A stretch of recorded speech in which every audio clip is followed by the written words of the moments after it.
A billionaire surrounded by killers, a single father who sees what no one else does, and a folded napkin that started it all. One rainy night in Manhattan, a quiet dinner became a matter of life and death. She was trapped, terrified, and running out of time. He was the last person anyone would expect to save her, a tired mechanic in a worn jacket, raising his little girl alone. But they had no idea who he used to be. If you believe one stranger can change another's life forever, this story is for you. Before we go further, if you're new here, hit that subscribe button right now and turn on notifications, because every week we bring you stories that will stay with you long after the screen goes dark. Drop a comment below telling us what city or country you're watching. I genuinely want to see how far this story travels. And if something moves you along the way, tap that like button. It means the world. Now let's go back to that rainy Manhattan night, because nothing about it was supposed to happen the way it did. The rain came down hard that Tuesday evening, the kind that doesn't fall so much as lean sideways, like the city itself was trying to push people back inside. On the corner of 54th and Lexington, a yellow cab hydroplaned through a shallow puddle and soaked a woman in a white coat who then cursed loudly at the retreating bumper. But he stopped. Nobody even slowed. That was Manhattan in November. Everyone had somewhere else to be, and the weather was just one more thing standing between them and it. Wyatt Mercer pulled his truck into the last open parking spot on the block, turned off the engine, and sat there for a second longer than necessary. The wipers stopped mid-sweep, frozen at an angle across the glass. He looked at the restaurant through the streaked windshield, the warm amber light spilling from the tall windows, the silhouettes of people moving inside, and he felt that familiar tightening in his chest. Anxiety, exactly. More like the feeling of picking at a scab you know you shouldn't touch. He hadn't been back to Aurelio's in 3 years. Dad. The voice from the back seat was patient in the specific way that 9-year-olds are patient barely. It's raining. I know, Bug. We're just sitting here. I know that too. Ellie Mercer leaned forward as far as her seatbelt would allow and looked at the side of her father's face. She had her mother's eyes sharp, brown, and not remotely interested in excuses. Are we going in? Or are we going to sit here being weird? Wyatt laughed, which was what she intended. He unclipped his seatbelt and reached into the back seat for her umbrella pink, printed with cartoon frogs, completely embarrassing to be seen with, which meant Ellie loved it without reservation. We're going in, he said. They ran through the rain, her small hand in his large one, the frog umbrella doing a mediocre job of protecting either of them. By the time they reached the awning, Wyatt's left shoulder was soaked through his jacket.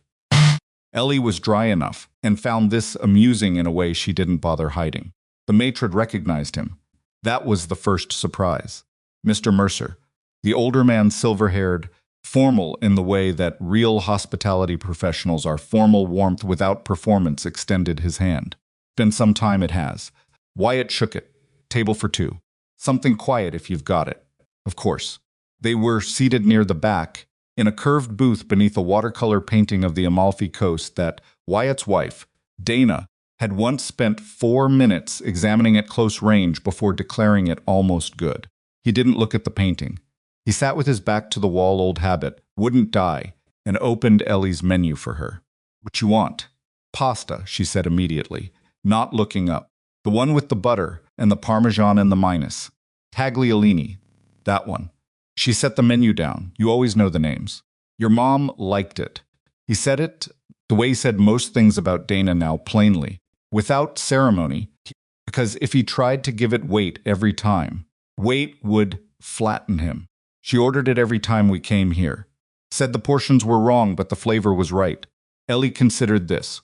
What does that mean? Too small a bowl, best pasta in New York. He shrugged. She had opinions. Like me. Like you. She smiled and picked the menu back up, not because she was deciding anything, but because she understood that her father sometimes needed a moment where nobody was looking at him. The restaurant was about 2/3 full for a Tuesday, a good crowd, the kind that came from a combination of regulars, expense account dinners, and people celebrating things. Someone had a birthday somewhere near the front. The staff had sung briefly, professionally.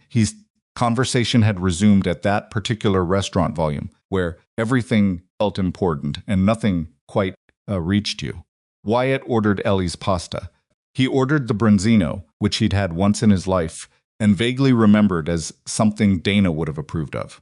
The waiter brought bread and a small dish of olive oil, and Ellie immediately started tearing into the bread with the enthusiasm of someone who had not eaten for weeks, despite having had a perfectly adequate lunch 5 hours ago. He watched her eat and felt something that he'd stopped trying to name. Gratitude, maybe. Or that particular kind of grief that looks like joy from a distance and only reveals itself up close. She was so much herself, so completely and inconveniently Ellie. He'd worried. In those first raw months after Dana died, raising her alone would mean she'd grow up missing something, some essential piece that a two-parent home provided, some warmth or ease he'd never be able to replicate. But Ellie had turned 9 with opinions about pasta names and a pink frog umbrella and an ability to call him weird without a trace of cruelty, and he'd started to think maybe he was worrying about the wrong things. He was reaching for the bread basket when something landed beside his coffee cup. A folded napkin. White linen. It hadn't fallen from the table, he would have seen that. It had been placed, deliberately, precisely, in the 3 seconds his attention was on Ellie's reach for the olive oil dish. He looked at it for exactly 1 second before opening it. The letters were small and controlled, clearly written under pressure, the pen having pressed harder than normal to keep the hand from shaking. It said, "Help me, don't let them take me outside."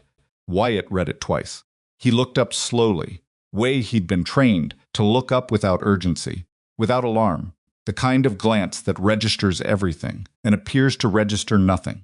He found her in 4 seconds. She was seated across the restaurant, 2 tables over from the birthday party, at a round table set for 4. She was perhaps 30, slim, dressed in the kind of quiet, expensive way that didn't call attention to itself, dark blazer, single strand of pearls, hair pulled back. She looked like 100 other Manhattan professional women at dinner on a Tuesday night. Except for the 3 men. They were well-dressed, all of them not flashy, not threatening in any obvious surface way. Dark suits, conservative ties, the kind of men who, in any other context, would blend into a corporate lobby without a second glance. Wyatt Mercer had spent 11 years reading rooms for a living. This room far worse. Rooms with worse lighting and higher stakes, and the body language at that table was wrong in ways that weren't subtle once you knew what to look for. One man sat with his chair angled slightly toward the nearest exit. Not facing it that would be conspicuous, but positioned. The way you position yourself when you're managing an egress point. The second man's right hand was on the table, close to the woman's shoulder, touching her. Close. The way you keep a hand near something you might need to grab quickly. Third was the most telling. He had a water glass in front of him that he hadn't touched in the entire time Wyatt had been watching. People at restaurants drink their water. It's reflexive. You sit down. The glass is there. Your hand goes to it without thought. This man's glass was full because he was not relaxed. He was not here to eat. He was working. The woman, the one who had passed the napkin, had her hands in her lap. Her food sat in front of her, untouched. The men at her table were talking. She was not. She was watching Wyatt. He kept his expression completely neutral. He picked up his own water glass, took a sip, set it down, blinked once slowly, in a way that he hoped she read correctly. "I see you. I'm not going to do anything stupid." He looked at Ellie, who was investigating a piece of bread, with the critical attention of a quality inspector. "Hey, Bug." He kept his voice easy. "I need to go speak with someone at the front. Restaurant stuff. You okay for 2 minutes? She looked up. "Restaurant stuff," the manager. There's a thing with the reservation." Ellie looked at him with Dana's brown eyes and said, "We don't have a reservation." He had raised her too well. He genuinely had. 2 minutes, he said. "Eat my bread." "Can't promise that." He stood, straightened his jacket, the inexpensive one, the one with the fraying cuff on the left sleeve that he kept meaning to replace, and walked toward the front of the restaurant with the unhurried stride of a man going nowhere important. He found the maitre d' near the host stand. "I need to speak with you quietly," Wyatt said, and something in the way he said it, not urgent, dramatic. Just quiet and absolutely serious made the older man straighten immediately. The woman at table 14. The one in the dark blazer. Miss, don't say her name loud. He hadn't known there was a name to say, but now he knew she was someone recognizable. The three men with her. Do you know them? I don't. They came in with her. They're not with her. They're controlling her. He watched the maitre process this, watched him look toward table 14 and then back. I need you to quietly call the police. Non-emergency, tell them you have a concern about a guest. Do not make a scene. Do not send staff over there. Just call, sir. Are you sure? I'm sure. A pause. My daughter is in that booth. Table 9. Whatever happens next, I need someone watching her. The maitre d' was a man who had worked New York restaurants for 30 years. He had seen things. He read Wyatt's face and found something there that settled the question. I'll make the call, he said. And I'll put Maria with your daughter. Thank you. Wyatt turned back toward the dining room. He didn't return to his table. Instead, he took a slightly wider path, making his route casual, unhurried, a man going back from the restroom, perhaps, and gave himself 4 seconds of open angle on table 14. She was looking at him again. The woman with the napkin. And in those 4 seconds, in the controlled, expensive stillness of her face, he saw what the napkin had already told him: real fear, the kind that has had time to settle into the bones, the sudden spike of shock, but the sustained low-grade terror of someone who has understood their situation and found no exit. He gave her the same slow blink. Stay calm. Help is coming. Then he went back to Ellie, sat down, and picked up his fork. There's a bread roll missing, he said. The reservation thing take a while? All sorted? Working on it. She seemed satisfied. Ate in a comfortable quiet. The kind that takes a long time to build between two people, and that Wyatt valued more than most things he could name. He watched the room the way he always watched rooms, with most of his attention apparently elsewhere, and tracked table 14 from his peripheral vision. The woman ate nothing. She was talking now, or responding to talk, and whatever was being said was not a conversation she had chosen. The man with his hand near her shoulder said something. She shook her head, once, a small controlled movement. He said something else. Her hands in her lap tightened. Wyatt cut his fish into thirds. Then the lights flickered. A blackout. Not even close. Just one brief pulse of the overhead lights, going dim and recovering. The kind of thing that happens in old Manhattan buildings after a heavy rain when the grid gets finicky. 2 seconds, maybe 3. The restaurant reacted the way restaurants react: a collective pause. A few laughs. Someone saying, uh-oh. The birthday table making ghost noises, and then everyone going back to their food. Wyatt's eyes went immediately to table 14. The 3 men were moving. Running, nothing as obvious as that. But moving with the deliberate, coordinated economy of people who had been waiting for exactly this moment. The one nearest to the woman had his hand on her arm now, no longer hovering, gripping, was being steered to her feet. The man who had been watching the exit had already begun moving toward the rear of the restaurant.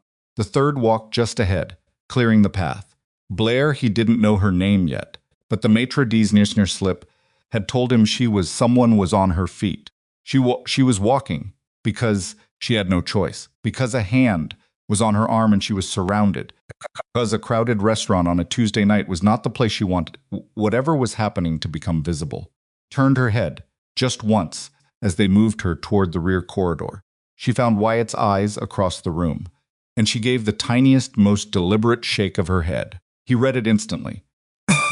He also read what came with it. Her gaze dropped for just a fraction of a second toward the exit, toward the men, but toward table 9, toward Ellie, who was telling some story with her hands and not watching any of this at all. Not because of her. Wyatt felt something cold and precise settle over him, the way it always settled over him when a situation stripped itself down to its actual components. A woman was being taken. A child was 12 feet away. Unknown weapons. Crowded civilian space. He stayed in his seat. Every trained instinct he had was screaming the opposite. And he sat there and cut another piece of fish and listened to Ellie finish a story about something that happened at school and watched the rear corridor swallow all 4 of them whole. 30 seconds later, the kitchen door at the back swung briefly open, a waiter coming out with an order, and in the gap, Before it closed again, Wyatt saw the access door to the rear alley standing open. He set his fork down. He reached across and touched Ellie's hand, stopping her story mid-sentence. She looked at him, and he hated what he was about to do, hated that he couldn't think of a different way through it. I need you to do something important for me, and I need you not to ask a lot of questions right now. She went still in the way that kids go still when the tone of a parent's voice tells them, this is different. There's a woman named Maria, she's got dark hair, works at the front of the restaurant. I need you to go find her, and tell her Wyatt sent you, and that you're going to sit with her for a few minutes. Why? Because I have to step outside for a second. It's raining, I know. Ellie looked at him steadily. She had 9 years of reading this man's face, and she was not, when it counted, a child who panicked. She was Dana's daughter. She took things in before she reacted. Are you going to be okay? She asked. Yes. Is someone in trouble? He tipped. He couldn't lie to her. He had decided early on that he wouldn't lie to Ellie, because she would grow up faster and stranger in a world where her father lied to protect her than in one where he told her the truth, age-appropriately, with the dignity she deserved. Someone needs help, he said. I'm going to go help them. She nodded once, like her mother used to nod decision made. Move forward. She slid out of the booth. Tell Maria I want a Shirley Temple, she said. Watched her walk toward the front of the restaurant.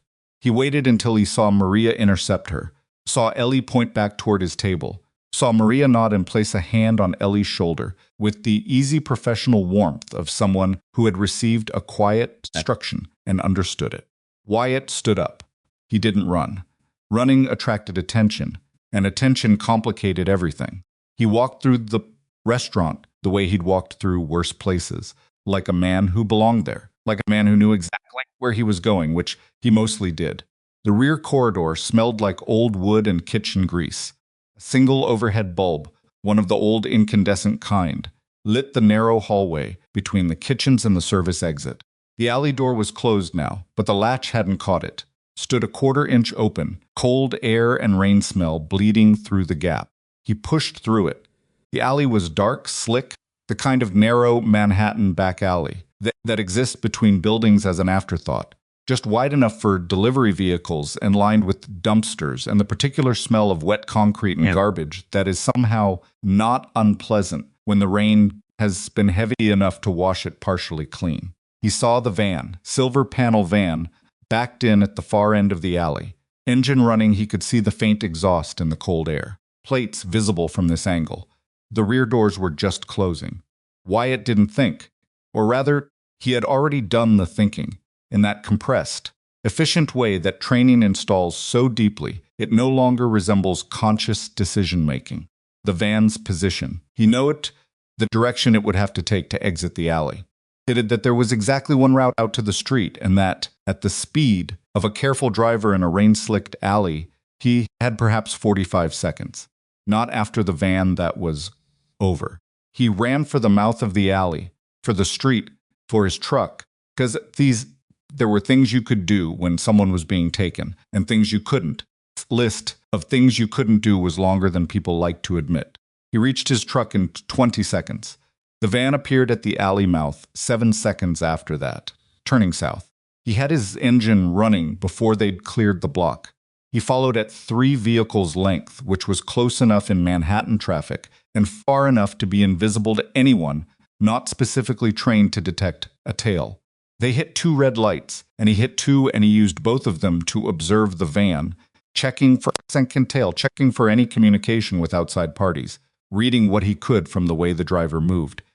The driver was controlled, not nervous, professional. That told him something. This was not impulsive. This was planned, and planned by people who had done this kind of thing before, or at minimum by people who had paid someone who had. They drove for 11 minutes. He logged the route without effort, the way he had once logged routes through places that made Lower Manhattan look like a vacation.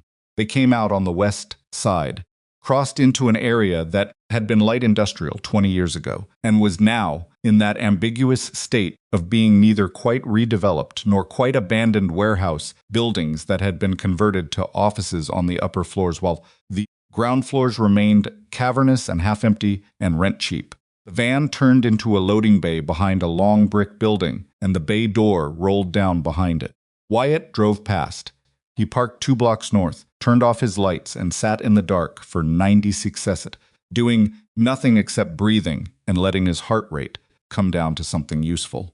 He got out of his truck. The building had 4 entry points that he could see, and almost certainly 2 or 3 that he couldn't. The loading bay door was solid, no approach from there, without noise. He went around the east side of the building, staying close to the wall, out of the direct line of the single exterior light above the fire exit. The fire exit itself was locked, but the lock was a standard push-bar commercial unit, and the door frame had the particular give of a building that hadn't been properly maintained in several years. He didn't have tools. He was a bus mechanic on a Tuesday night, and his tools were in a shop on the other side of the city. He worked with what the frame gave him, which took 4 minutes and was not elegant, and at the end of it, the door swung open, and he was inside. The interior of the building was dark except for a cluster of work lights somewhere, deep in the central space, the kind of portable construction lamps that throw harsh flat illumination and make everything outside their reach into shadow. He heard voices before he saw the source. 2 men, talking in the short, functional way people talk when they're focused on a task rather than each other. He moved along the wall, using the machinery-old conveyor equipment, mostly dormant and dusty as cover. When he reached an angle that gave him a clean view of the lit space, he stopped. Blair was seated in a metal chair, her wrists zip-tied to the armrests. The 3 men from the restaurant were there. One of them had a document several pages, clipped together, and was holding it in front of her face. Was on his phone, walking slow circles. The third stood at the door they'd come in through, arms crossed. The man with the document said something. Blair said something back, very quietly, and whatever it was made him lean closer and say it again with an edge in his voice that Wyatt could hear from 30 feet away. "You'll sign it," the man said, "one way or another." "I won't," she said. Her voice was steadier than he expected. She was frightened. He could see it in the set of her shoulders, and the way she was herself, deliberately still, conserving everything, but she was not broken. Yes, there was something unyielding in her that impressed him, though he would never have said that out loud. Wyatt crouched behind a conveyor housing and took stock. 3 men. He knew nothing about their weapons with certainty, but the one at the door had the particular way of standing that suggested a holster on the right hip. The one with the document might be clean. His jacket fit too closely for anything large, though a compact was possible. The phone walker he couldn't read at this angle. The hostage was tied to a fixed chair, which was both a problem and not. It gave him her exact position, which would be unpredictable if she were mobile. The lighting was in his favor. The work lamps illuminated the 3 men and Blair in a pool that left everything beyond 12 feet in deep shadow. He thought about what he had, which was not much. He thought about what he needed to do, which was simple enough to state and complicated enough to do poorly if he let himself rush. He thought about Ellie, sitting in a restaurant in Manhattan, drinking a Shirley Temple, trusting him. Then he stopped thinking and started working. The phone walker was the one he moved on first because the phone walker was the most unpredictable variable. A man on a phone can call for more people, can give away information, can change the shape of this situation faster than anything else in the room. Wyatt circled wide, used the conveyor line as cover for the last 20 feet, and came up behind him in the dark, while the man's attention was still split between the phone and the lit scene ahead. He was quiet about it. The phone hit the concrete floor, and the man did not. The man with the document looked up at the sound. The small clatter of a phone dropping is not loud, but in a quiet warehouse it carries, and Wyatt was already moving back into the shadow, using the conveyor as cover, circling toward the door. "Jansen," document man called out. Then, when there was no answer, "Jansen." The man at the door straightened. They looked at each other across the lit space. "Check," document man said. Doorman moved. He had, as Wyatt had read, a holster on his right hip, Glock 9mm, probably standard magazine, and he moved with the practiced caution of someone who had been trained, which meant he wasn't going to walk blindly into a dark corner. Was fine. Wyatt didn't need him to walk into a dark corner. He needed him to walk near one. Doorman made it to the edge of the light before Wyatt came out of the dark at an angle, that gave him the quarter second of unobstructed approach he needed. It wasn't pretty, nothing real ever is, but it was fast and it was effective, and Doorman went down hard against the concrete, without the gun clearing the holster. That left one. Document Man had heard the impact. He spun, and when he spun, he made the decision that Wyatt had hoped he wouldn't make but was fully prepared for. He grabbed Blair. He had a hand in her hair, and he was behind her, using her and the chair between himself and whatever was coming out of the dark, and he said, "Show yourself or she gets hurt." Wyatt stood up, 20 feet away, out of the light. "Her go," he said. His voice was level. Not loud, not theatrical. Just flat and definite. The way you talk to someone when you want them to understand you are not bluffing. And it's also not particularly angry, just saying what is true. "Who are you?" Document Man was breathing hard. "Who the hell are you?" "A guy who had dinner plans." "You followed us?" "Put your hands where I can see them." The man tightened his grip on Blair's shoulder. She made a sound, not a cry, just a sharp exhale, and Wyatt went completely still inside. "Think about this," Document Man said. "Think carefully." Wyatt stepped into the light. Document Man saw him, the worn jacket, the frame of a man who looked tired and ordinary, and for a half second he read it wrong. Wyatt could see him read it wrong. Saw the slight easing of posture that means I can handle this. Blair moved. She couldn't do much, wrists bound to the chair, at an angle, limited leverage, but she dropped her weight sharply to the left, which tilted the chair, which broke Document Man's balance for exactly long enough. Wyatt crossed 20 feet in a little over 2 seconds. It ended quickly after that. Not cleanly, nothing with a metal chair involved ends cleanly but quickly.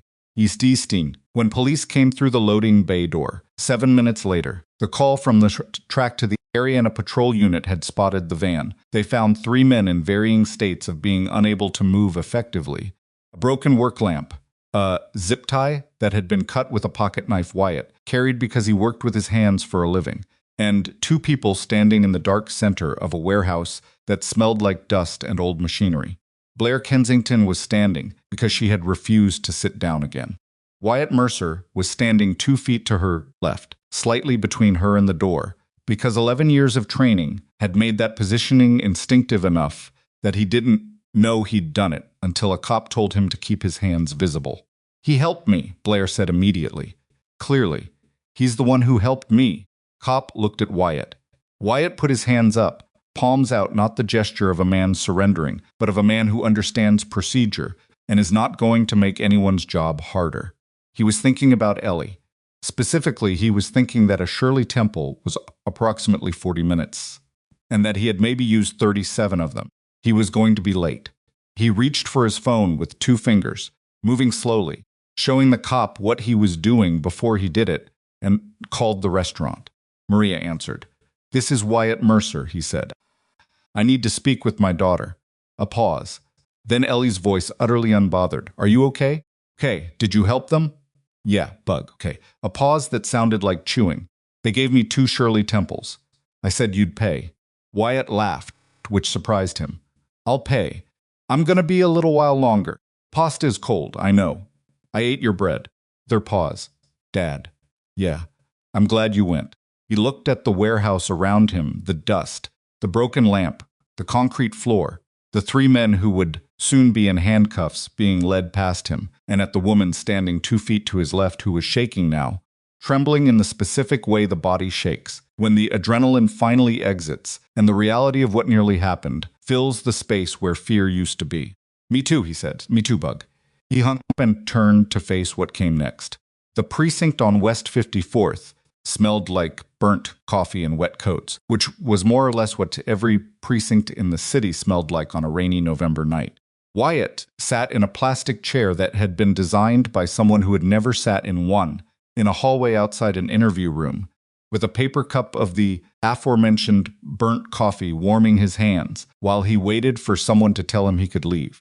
They'd been reasonably decent about it, the cops. Once Blair had made clear 3 times, to 3 different officers, with the particular controlled articulation of a woman who was used to being heard and was not going to stop speaking until she was, that Wyatt was not a suspect, participant, not anything except the person who had kept her alive. The energy around him had shifted from careful to something closer to awkward appreciation. A detective named Okafor had shaken his hand. A younger officer had brought the coffee without being asked. None of that made the plastic chair more comfortable. He'd called Ellie twice. The second time, she'd been mid-sentence about something the restaurant manager had said about the dessert menu, and he'd listened to the whole story because that's what you did. You listened to the whole story, even when your left shoulder ached from where doorman had thrown an elbow on his way down, even when you were sitting in a precinct hallway at 11:15 on a Tuesday night, questioning roughly every decision that had led to the current moment. She was asleep in a cab now, headed home with Maria, who had quietly volunteered and whom Wyatt had thanked in the inadequate way you thank people when the right words don't exist. He'd pressed $300 into Maria's hand, and she'd looked at him like he was from another planet and taken it anyway. Blair was in the interview room.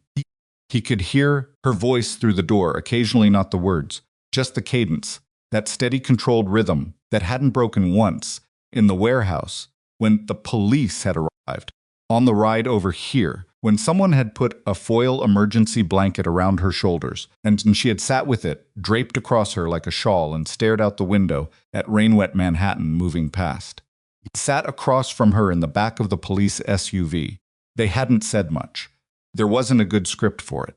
She'd looked at her hands once, and then looked out the window, and he'd looked at the middle distance and thought about Ellie sleeping against the window of the cab, the way she always slept in cars, mouth slightly open, completely unconscious, impossibly young. At one point, Blair had said, "Your daughter. Is she all right?" "She's fine. She's asleep." A pause. "How old?" 9. She'd nodded and looked back out the window, and that had been the extent of their conversation until the precinct.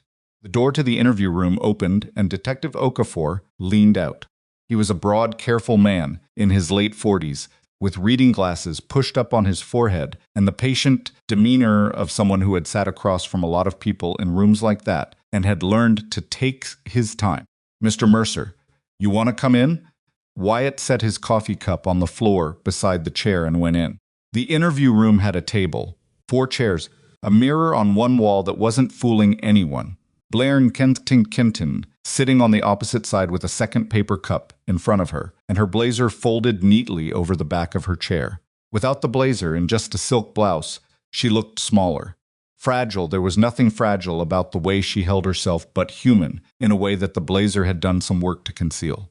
She looked at him when he came in, and he looked back, and there was a second of unguarded recognition between two people who had shared something that didn't happen to most people and had no particular roadmap for what came after.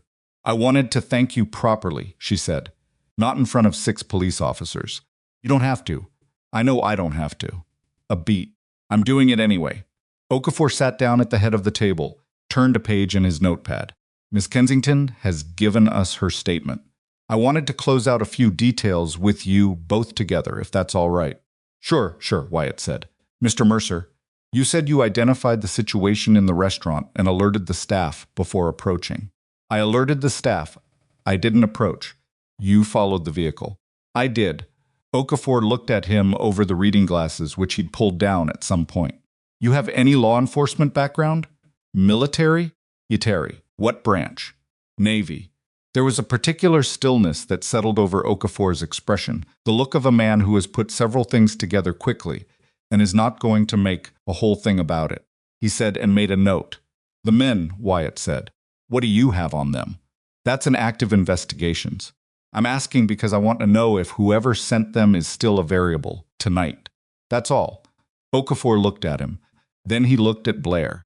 Blair was quiet for a moment. She turned the paper cup slowly on the table, a small rotation once back. "You can tell him," she said. Okafor set down his pen.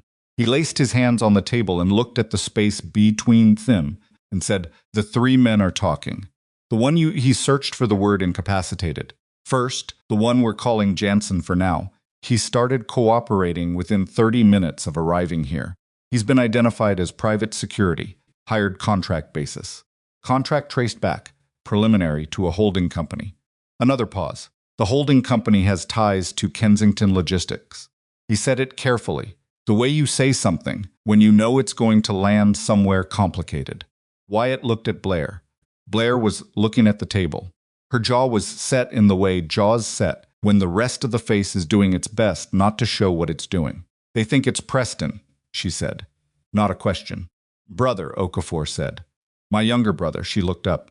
He's been there, have been financial irregularities in the company. I found them 6 weeks ago. I asked for a full audit. A pause. The dinner tonight was supposed to be a meeting. He told me he wanted to talk before the audit concluded. He said the restaurant. He said 7 o'clock. He said she stopped. Pressed her lips together. Tried again. He set it up. The whole thing. We believe so, Okafor said.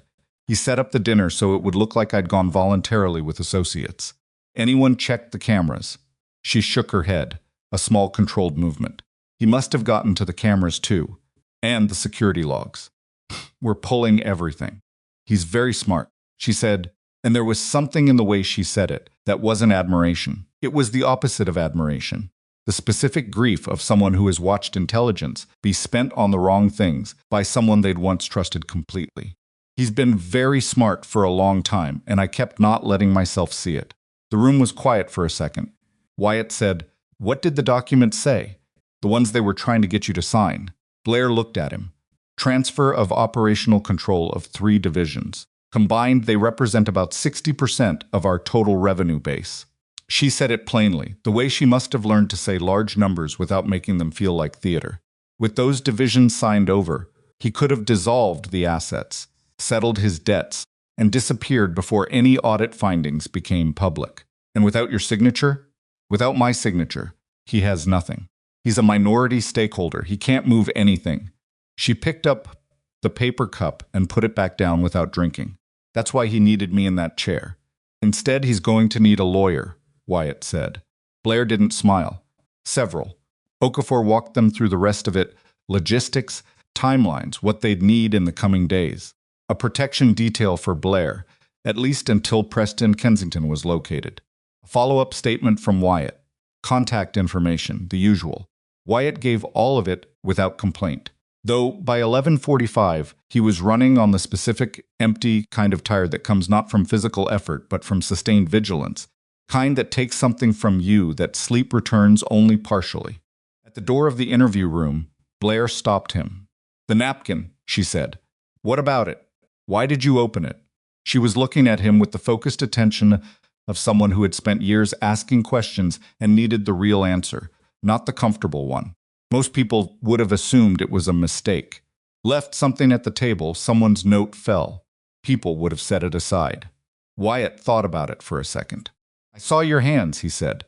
She waited. When I sat down, you were 2 tables over. I wasn't paying attention to you specifically. It's just that the way your hands were sitting in your lap, it was wrong. People don't hold their hands like that at dinner. You were managing something. He shrugged, one shoulder. The napkin landed. So I opened it. She looked at him for a moment longer than the answer required. You saw that from that distance. I see things, he said, with any pride in it, just as a fact. Couldn't turn it off if I wanted to.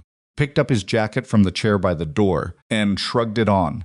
The fraying cuff on the left sleeve caught the light for a second, and he thought about how he'd been meaning to replace this jacket for 4 months and still hadn't. And then he thought about Ellie asleep in the apartment, and that was the thing that moved him forward. Get some rest, he told Blair. You too, she said. He took the elevator down and walked out into a Manhattan that had stopped raining. Finally, the pavement dark and clean and reflecting the streetlights in long orange smears. He stood on the sidewalk outside the precinct for a moment and breathed the cold air that smelled like wet asphalt and a city that never fully slept. His shoulder ached. His coffee had gone cold. He'd missed dinner, more or less the branzino, untouched, back at a table in a restaurant that was certainly closed now. He thought vaguely about whether Ellie would want breakfast food in the morning or something more conventional, and decided breakfast food, probably, since breakfast food was what they both defaulted to when the world had been strange. Called a cab and went home. Ellie was asleep in her bed, one arm hanging off the edge in a way that looked profoundly uncomfortable, and clearly wasn't, since she was dead to the world. He fixed her arm. He stood in her doorway for a moment in the dark, and listened to her breathe. The simple in and out of a 9-year-old who had drunk 2 Shirley Temples and eaten his bread and gone to sleep trusting that everything was fine because he'd told her it would be. He went to bed and did not sleep well, which was not unusual. The next morning, the news was running the story. He saw it on his phone while Ellie was still asleep. A brief initial report, the kind that goes up fast and gets facts wrong, and then gets corrected over the next several hours. Kensington Logistics CEO, Blair Kensington reported safe after incident. That was the headline. The text beneath it was thin police were investigating. A spokesperson for Kensington Logistics had issued a brief statement, no suspects named publicly yet. There was a photograph of Blair at some function, 6 months old based on the caption, in a gown at a charity event, smiling for a camera, with the careful practiced smile of someone who had been photographed at charity events many times. He looked at the photograph for a second, and then put his phone face down on the counter and made coffee. The story grew over the next 2 days. He watched it the way he watched most things from a distance, in pieces, without letting it become the main thing he was thinking about. Preston Kensington's name surfaced publicly on the second day, attached to words like investigating and allegations and cooperation, which in Wyatt's experience meant that a man with expensive lawyers was doing a careful calculation about his options and trying to find the least terrible one. He went to work. He fixed buses, which was satisfying in the specific way that physical work on large machines is satisfying problems that are concrete, solutions that are verifiable, ambiguity about whether you've succeeded. Engine won't start. Find the reason. Fix the reason. Engine starts. There was something clean about it that 11 years of Navy work, for all its intensity and purpose, had never quite replicated. In the SEAL teams, you never fully knew if what you'd done had worked. Consequences were too dispersed, too delayed, too entangled with 100 other factors to trace. A fixed bus ran. That was the whole story. His supervisor, Darren, a compact man from the Bronx who had worked buses since he was 22 and had opinions about everything, noticed Wyatt's shoulder on the second day and said, "You pull something?" Slept wrong. Darren looked at him with the expression he used when he thought someone was lying but didn't care enough to push. Take the ibuprofen from the first aid kit. Don't be an idiot. Thanks, Darren. And the left rear wheel, well, on the M15, it's making a sound again. I heard it yesterday. I'll get to it. He got to it. He got to everything. The same as always, one thing at a time, in order of what mattered, without trying to do 2 things at once, which had been one of the first lessons of real mechanical work. The job in front of you is the job. The one in your head doesn't exist yet. It was on the 4th day that the call came. He was under a bus, which was poetic in a way he didn't register until later. His phone buzzed in his breast pocket, and he ignored it twice, and then the 3rd time he slid out, wiped his hands on a shop rag, and looked at the screen. Unknown number. Manhattan area code. He answered it. Mr. Mercer. He recognized her voice immediately, which surprised him faintly. He'd spent maybe 45 minutes total in her presence, across 2 extremely unusual situations. And yet the particular cadence of it, that controlled, slightly formal register with the smallest roughness underneath, was immediately familiar. "This is Blair Kensington. I hope I'm not—" "You're fine," he said. "How are you?" A pause that lasted just long enough to suggest the question had caught her off guard. "I'm managing." Another pause. "That's the honest answer." "I'm managing. I appreciate you asking." "Sure. I'm calling because I owe you more than a thank you in a police interview room, and I'd like to do that properly, if you're willing. Or lunch, whatever's easier. Somewhere you choose." I'd want to brief pause. I don't want it to feel like something it isn't. Wyatt looked at the bus above him. He looked at the shop rag in his hand. He thought about the last time someone had called him like this, which was so long ago he couldn't place it exactly. "'Tis easier," he said. "I work nights." Then lunch. "You name the place." "There's a diner on 38th, he said. "Thing fancy, that's fine. Thursday?" "Thursday," she agreed. He hung up and slid back under the bus and stared at the undercarriage for a moment before he found where he'd left off. They met at the diner at noon on Thursday. She came alone. Security detail. Assistant. Just Blair Kensington in dark jeans and a simple coat standing outside a diner on 38th Street that had been there since 1974 and had never been written up in a single magazine and had the best turkey club in Midtown. In Wyatt's estimation, he acknowledged his estimation was shaped by the fact that he ate there every other Thursday and had never ordered anything else. He was already inside, in a booth by the window, stood when she came in, which she seemed not to expect, and they did the slightly awkward social negotiation of two people who had never had a normal first meeting, trying to figure out what gesture was appropriate. They settled on a handshake, which felt formal and was, and then they sat down across from each other in a vinyl booth under fluorescent lighting with laminated menus they didn't need. She looked different in daylight, not less just different. The restaurant lighting had been amber and flattering, and the warehouse been harsh into Huntrell's work lamps, and both had been circumstances that flattened you into the situation. Here, in a midday diner with bad overhead light and the smell of bacon and industrial coffee, she was just a person, slightly tired around the eyes, hair loose rather than pinned, which he hadn't seen before, a small mark on her left wrist, just above where the zip tie had been, that she hadn't quite concealed with the sleeve of her coat. He noticed it and didn't say anything about it because she'd pulled the sleeve down when she sat, and that was her choice to make. They ordered. She took his recommendation on the turkey club, which he felt was trusting of her, and said so. And she said she'd always found it easier to trust people about food than about most other things. And he said that seemed like a reasonable policy. And it was the first thing either of them had said that wasn't navigating the weight of everything else. And it broke something loose slightly, the way small, ordinary things sometimes do. My brother turned himself in this morning, she said. I saw. Did you? She seemed faintly surprised. I've been following it. He shrugged one shoulder, the good one. Hard not to. He turned himself in because the investigators found the second set of accounts. The ones he'd been keeping offshore since before I even made CEO. She said it without visible emotion, which he recognized as costing her something. 5 years. He's been running a parallel financial structure for 5 years. How much? Enough. She moved her water glass a half-inch to the left, that if he'd succeeded Tuesday night, he could have walked away, clean.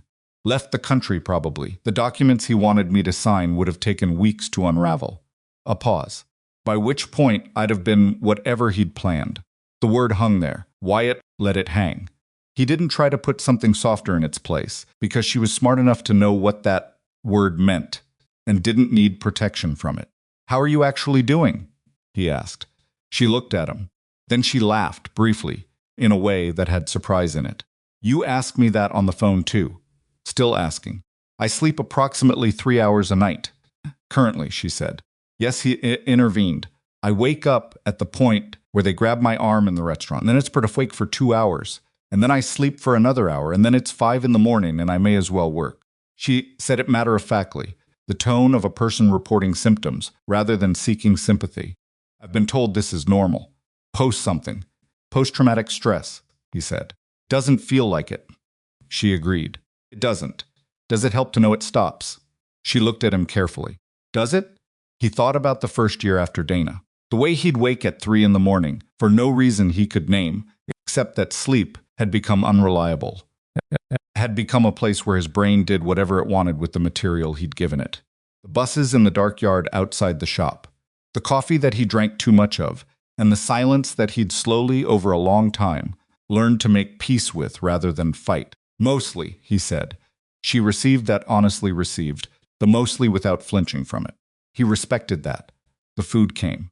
They ate, and in the eating there was a loosening of the formality, the same way it always happened, the body doing something ordinary, interrupted, the part of the mind that was trying to manage the situation.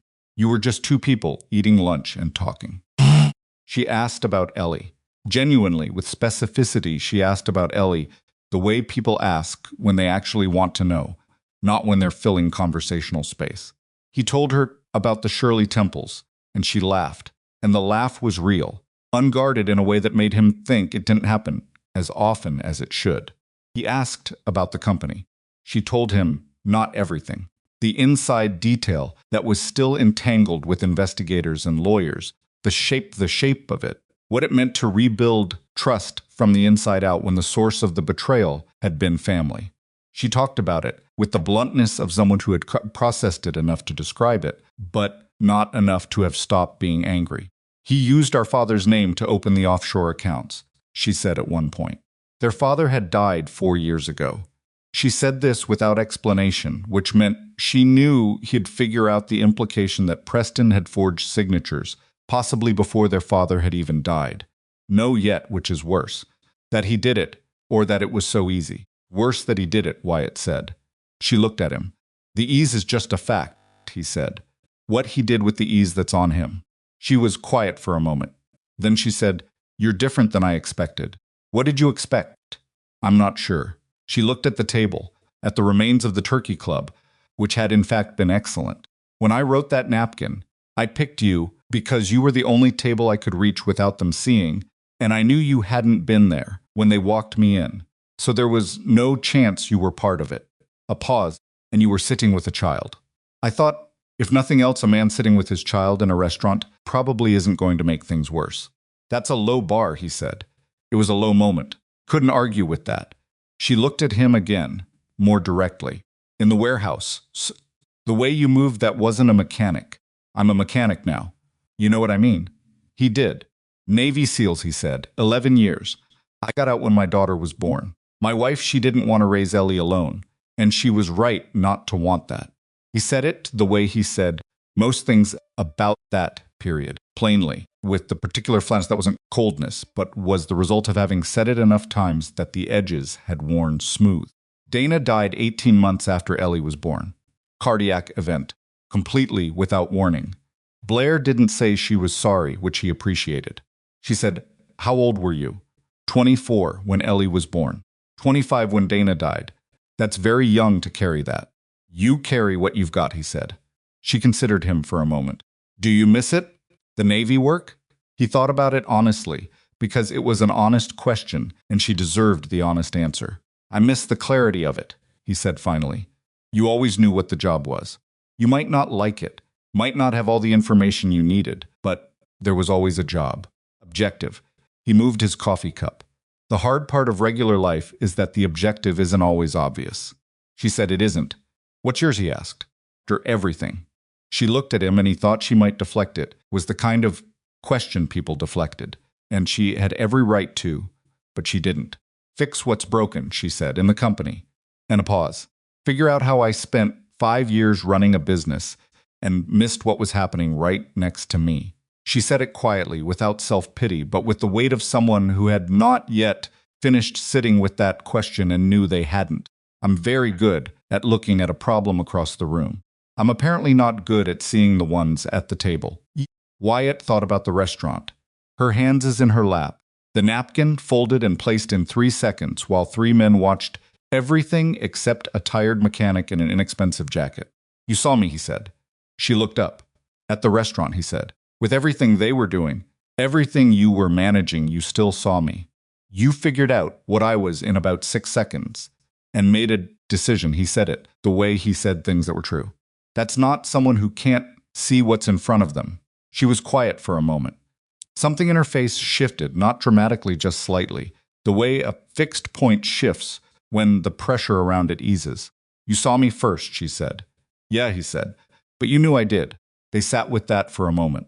Outside the diner window, Manhattan moved past in the relentless midday way. It moved taxis and delivery vans and people walking fast and not looking at each other, and all of it absolutely indifferent to 2 people in a booth doing whatever this was.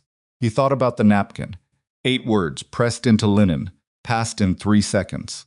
He thought about Ellie's voice on the phone, unbothered and complete. "I'm glad you went." He'd intervened. He thought about the walk back to the diner door in the cold November air and realized that he hadn't wanted this lunch to be over, which was the kind of thought that arrived quietly and then stood there until you acknowledged it.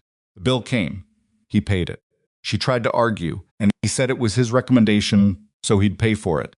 And she said that wasn't reasonable logic. And he said he'd had worse. And she shook her head, but let it go with the expression of a woman who had chosen which hills were worth it. They stood outside on the sidewalk in the cold coats, on the diner door swinging shut behind them. "Thank you," she said, "for this, for all of it. Thank me for the diner," he said. "Thank me for the warehouse." She laughed, and it was the same unguarded laugh as before. And he thought that probably that laugh was the real version of her, and everything else was competence layered over it. Which was not a bad thing. Competence was what kept the people who counted on you standing upright, but that the laugh was worth something. "Thursday was yours," she said. "You pick next time." He looked at her. "If you're willing," she said, "to do this again. Doesn't have to be turkey club's still the best thing on the menu," he said. "We could try something else if you want. But I'd probably just recommend it again." She looked at him for a moment with that focused attention. "Same booth?" "Same booth," he said. Once, the way he'd seen her nod decision made, moved forward and turned, and walked uptown into the November cold, and he stood on the sidewalk for a moment, watching the city close around her before he turned south toward the shop. His shoulders still ached. He was going to be 3 minutes late getting back. Darren would have something to say about the M15 wheel well. He walked fast, hands in his pockets, into the ordinary afternoon. The second Thursday came the same way the first one had, cold gray, the city running at its particular November pitch. No, where everyone walked slightly faster than necessary, and nobody made eye contact. Wyatt got to the diner 8 minutes early, because he always got places early, which was a habit that had served him well in environments where being late had consequences he preferred not to think about, and served him less obviously in ordinary life, but stuck around anyway, the way those habits did. He ordered coffee and sat in the same booth and watched the street through the window. She was 6 minutes late, which he knew because he checked his watch and then felt faintly ridiculous for having checked his watch. She came in pulling a scarf loose from around her neck, and her hair was down again, and she had the expression of someone who had walked fast for several blocks and was now recalibrating to indoor speed. She spotted him immediately. He was in the same booth, by the same window, which he'd said he would be, and something in her face settled. "The M train," she said, sliding into the booth across from him. "You took the M train?" "My driver has a doctor's appointment." "Took the subway." She said it the way someone says something they expect to be judged for and are preemptively refusing to be judged for. "I take the subway. I'm aware people take the subway. I used to take the subway." She unwound the scarf completely and folded it on the seat beside her. "Yes, nos. I just forgot that at 2 stops before 38th there's a platform that smells like something died in 1987 and never fully finished dying." Herald Square," Wyatt said. "Yeah. That's been like that the whole time I've lived here." "Why hasn't any—" She stopped. "Never mind. I don't want to become that person." "What person?" "The person who says, why hasn't anyone fixed this about things that everyone else just lives with?" She picked up the menu, put it back down, then said, "Turkey Club." "Turkey Club," he agreed. It was easier this time. That was the simple truth of it. The second Thursday was easier than the first, the way second times generally were, once the first had established that nothing catastrophic would happen. The thing they were doing still didn't have a name, and neither of them had tried to give it one, which Wyatt thought was probably wise. Names had a way of making things into other things before they were ready. She told him about the week. Preston's legal team had filed their first set of motions, which she described with a specificity that told him she'd been on the phone with her own lawyers for the better part of 3 days. The audit had revealed more than expected, which was somehow both worse and better worse, because the number was larger. Better, because it meant the full picture was becoming visible. Visible problem was one you could actually address. "There are 1,700 people who work for Kensington Logistics," she said.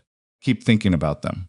The people who have nothing to do with any of this, but who will spend the next 6 months watching the news coverage and wondering if their jobs are solid." "Yes," she said, without hesitation. "Absolutely yes. Company is structurally sound. Preston was stealing, not sabotaging. He needed the company to keep making money, so there was money to take." She said it with a kind of flat, dark irony. The thing he was protecting himself with is the thing he was robbing. A pause. But 1,700 people don't necessarily know that from reading the headlines. "Tell them." She looked at him. "Don't wait for the coverage to say it. You say it." He shrugged. "I'm not a communications person." But it seems like the difference between managing your people and letting them get managed by whatever's on TV. She was quiet for a long moment, looking at him in that focused way she had. I've had 3 PR consultants tell me to stay quiet until the legal situation is more settled. And what do you think? I think, she said slowly, that staying quiet is what you do when you're guilty of something, and you're waiting to see how much they can prove. She moved her water glass. I'm not guilty of anything. Then don't be quiet, he said. She looked at him for another moment. Then she said, I should have hired you instead of the PR consultants. I fix buses. You're remarkably good at telling people what they actually already know, she said, which was not quite a compliment and not quite not one. And he decided to take it as the former. He told her about Ellie because she asked. He'd started to notice that she asked about Ellie consistently, with the same focused specificity, not how's your daughter as a social lubricant, but actual questions, with the curiosity of someone who was genuinely interested, and also, he thought, slightly uncertain about how to be interested correctly. She has a science fair project due in 3 weeks, he said. She's decided to build a working model of a water filtration system. That's ambitious. She does not lack for ambition. She lacks for patience with the parts that don't work immediately. He wrapped his hands around his cup. She built the first prototype on Saturday. It did not filter water so much as produce a different kind of dirty water. Blair laughed. What did she say? She said, and I'm quoting, the concept is correct, and the execution is the problem. And then she sat down and wrote a list of what she was going to change. Blair looked at him with something he couldn't quite name. She sounds like her father. She sounds like her mother, he said, and it came out without the flatness he usually put around it. It came out plain and honest, and he noticed that it didn't hurt the way he'd expected it to. Dana used to do that. Write the list before she did anything else. Drive me crazy. Because you wanted to just fix it. I wanted to just fix it, he agreed. And she wanted to understand why it broke. He looked at her. Yeah, those are different things, she said. Very different, he said, and both necessary, as it turns out. They ate and talked. The fluorescent lights of the diner buzzed overhead the way they always did. Waitress refilled their coffee without being asked because she'd started recognizing them, which happened in New York when you became a regular anywhere. A city that was simultaneously the most anonymous and the most specific place on earth, indifferent to you, in every abstract sense and hyper-aware of you the moment you established pattern. When they were done, they walked out onto the sidewalk and stood in the cold November air. And she said, Can I ask you something that might be out of line? Do you ever, she stopped, reformulated. Does it ever feel strange to you, being here? Doing this? She gestured vaguely, meaning the diner, meaning the city, meaning the life he'd constructed in the space that the Navy years and then Dana's death had left. After everything you've done, everything you were trained for, does this feel like another pause? I'm trying to find the word that isn't small, because I don't mean small. Quiet, he said. She looked at him. Yes, that. Stood on the sidewalk and thought about it for a real moment, not the practiced answer. The version he'd given to his CO when he got out, or to Dana's parents when they'd asked a variation of the same question, or to himself at 3 a.m. over the years. The real answer. Some days it feels like the only thing I ever actually wanted, he said. Quiet, this. He glanced at the diner behind them. Making breakfast. Getting Ellie to school. Knowing what the day is going to be before it happens. He looked back at the street, and some days it feels like wearing clothes that almost fit. Like I'm built for a shape of life that I'm not living anymore, and I have to remember every day why I chose the shape I'm in now. She received that without filling it with something. Just received it. Why did you choose it? She asked. He said it without hesitation. She needed a parent who came home. That was the whole thing. He looked at his hands for a second, and I had done enough of the other thing. I was ready to stop. But you don't, she said. Stop. Really? He looked at her. The restaurant, she said. You could have called the police and stayed with your daughter, and that would have been enough. More than enough. Nobody would have faulted you. She said it carefully. But you followed. Someone was in danger. There are people in danger somewhere in this city every night of the week. I saw this one, he said. She looked at him for a long moment. The city moved around them. Somewhere down the block, someone was arguing with a delivery driver, and a cab honked twice. And a woman walked past with a small dog that stared at Wyatt's shoes with enormous suspicion. "I'm glad you did," Blair said, in case that wasn't sufficiently clear from the police interview room. It was clear. "Good." She pulled her scarf back around her neck. "Same time next week?" "Same booth," he said.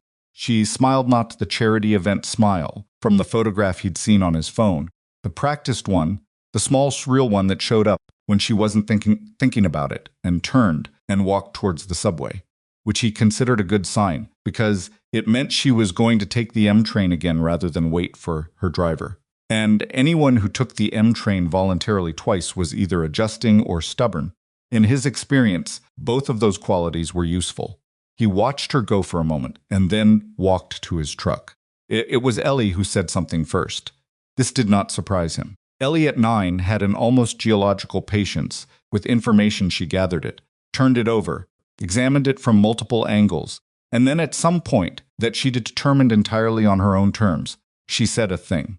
Wyatt had learned to recognize the signs, the slight increase in attentiveness, the questions that seemed to be about one topic, but were oriented toward another, the silences that were active rather than empty. It was a Sunday morning, 3 weeks after the Thursday at the diner had become a thing. He was making eggs, and she was at the kitchen table doing something with cardboard tubes and a rubber band that was either the water filtration project or going to cause a problem, and she said, without looking up, "Is Blair coming over?" Kept his eyes on the pan. "What makes you ask?" "You cleaned the apartment." "I cleaned the apartment." "You cleaned the baseboards, Dad." He turned down the heat on the eggs. "She might stop by. She wanted to see your filtration project." He said it the way it was, which was true. Blair had asked about the project, and he had mentioned that Ellie was working on it this Sunday, and the conversation had arrived at its own conclusion without much deliberate navigation on his part. Said Ellie, "What does that mean?" "It means, She fit 2 cardboard tubes together with the precision of a surgeon. She seems nice, from what you've said. She is. You talk about her a lot." He considered responding to this, and decided that any response would be worse than silence. "Say anything, something." "I'm not saying anything," Ellie said, with the tone of someone who was very much saying something.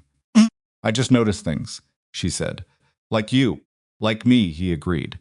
She looked up from the cardboard tubes. She had Dana's eyes, and Dana's directness, and a 9-year-old's complete inability to be anything other than what she was, which was the most disarming quality a person could have. No, in Wyatt's experience, and also sometimes the most challenging. "Is she coming for the project or for breakfast?" Ellie asked. "The project. I could make it go longer," she said.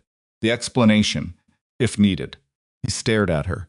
She went back to the cardboard tubes with the expression of someone who had said precisely what they meant and was done with it. Blair arrived at 11, which was the time they'd said, which he'd noticed she was consistent about. She was late when the M train was being the M train, and on time when she controlled the variables, and that seemed to him like an accurate picture of how she operated generally. She came with coffee in a carrier, 3 cups, which meant she'd paid attention when he mentioned Ellie had started drinking a small coffee in the mornings because she'd seen him drink it every day of her life, and had decided at some point that this was simply the next logical step. "You brought 3, he said at the door. "The small one's half milk," she said. "I asked the barista what was appropriate for 9. "She'll appreciate that you asked." "Will she appreciate the answer?" "Probably not." "Come in."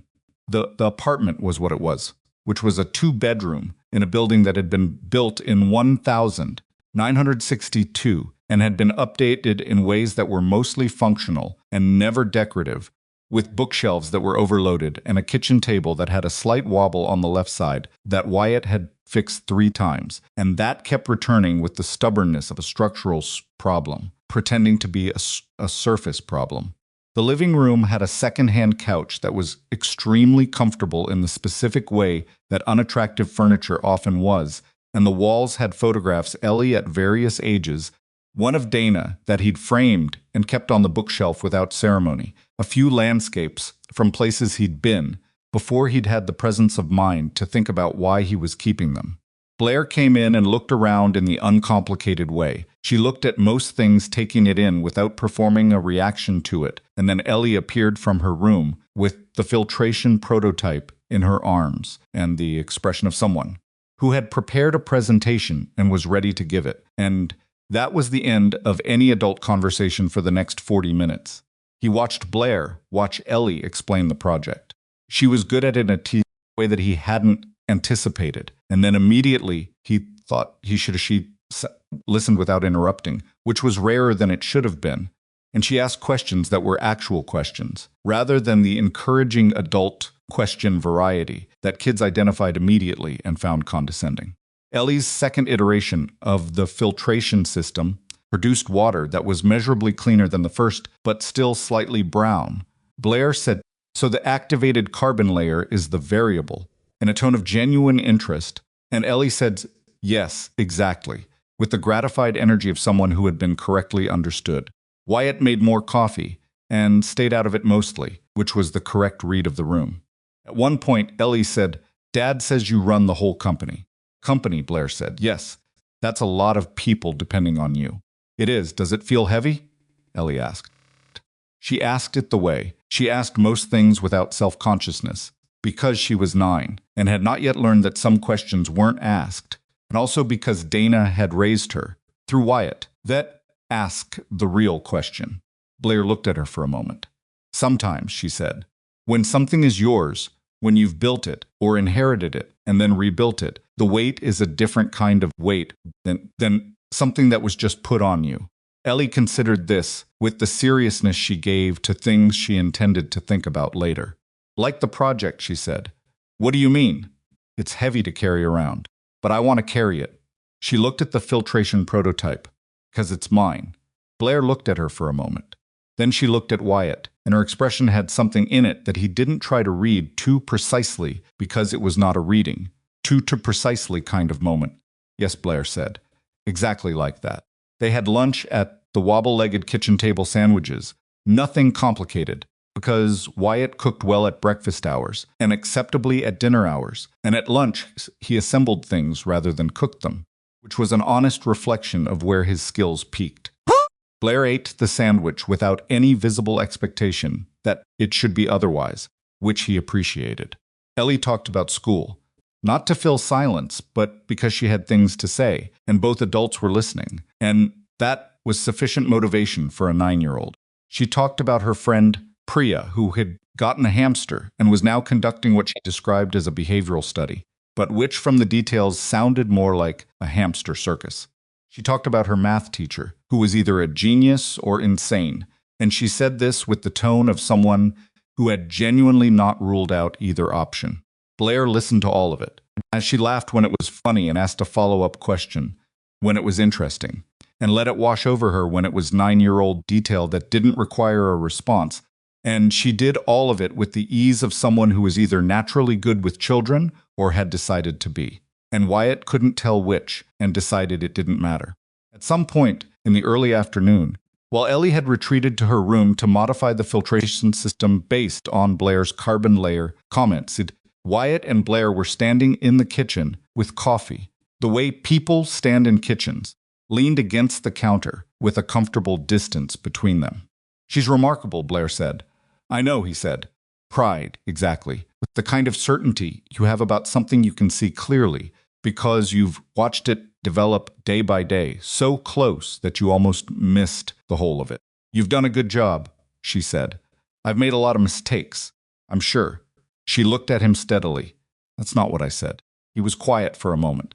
"I let her eat cereal for dinner for about 4 months after Dana died," he said, "because I couldn't work out how to cook and take care of her at the same time, and cereal was something I could not fail at." A pause. She still considers cereal a completely valid meal. She will eat cereal for dinner with the same energy she eats anything else. Spent a year feeling guilty about that, and then I stopped. "Why did you stop?"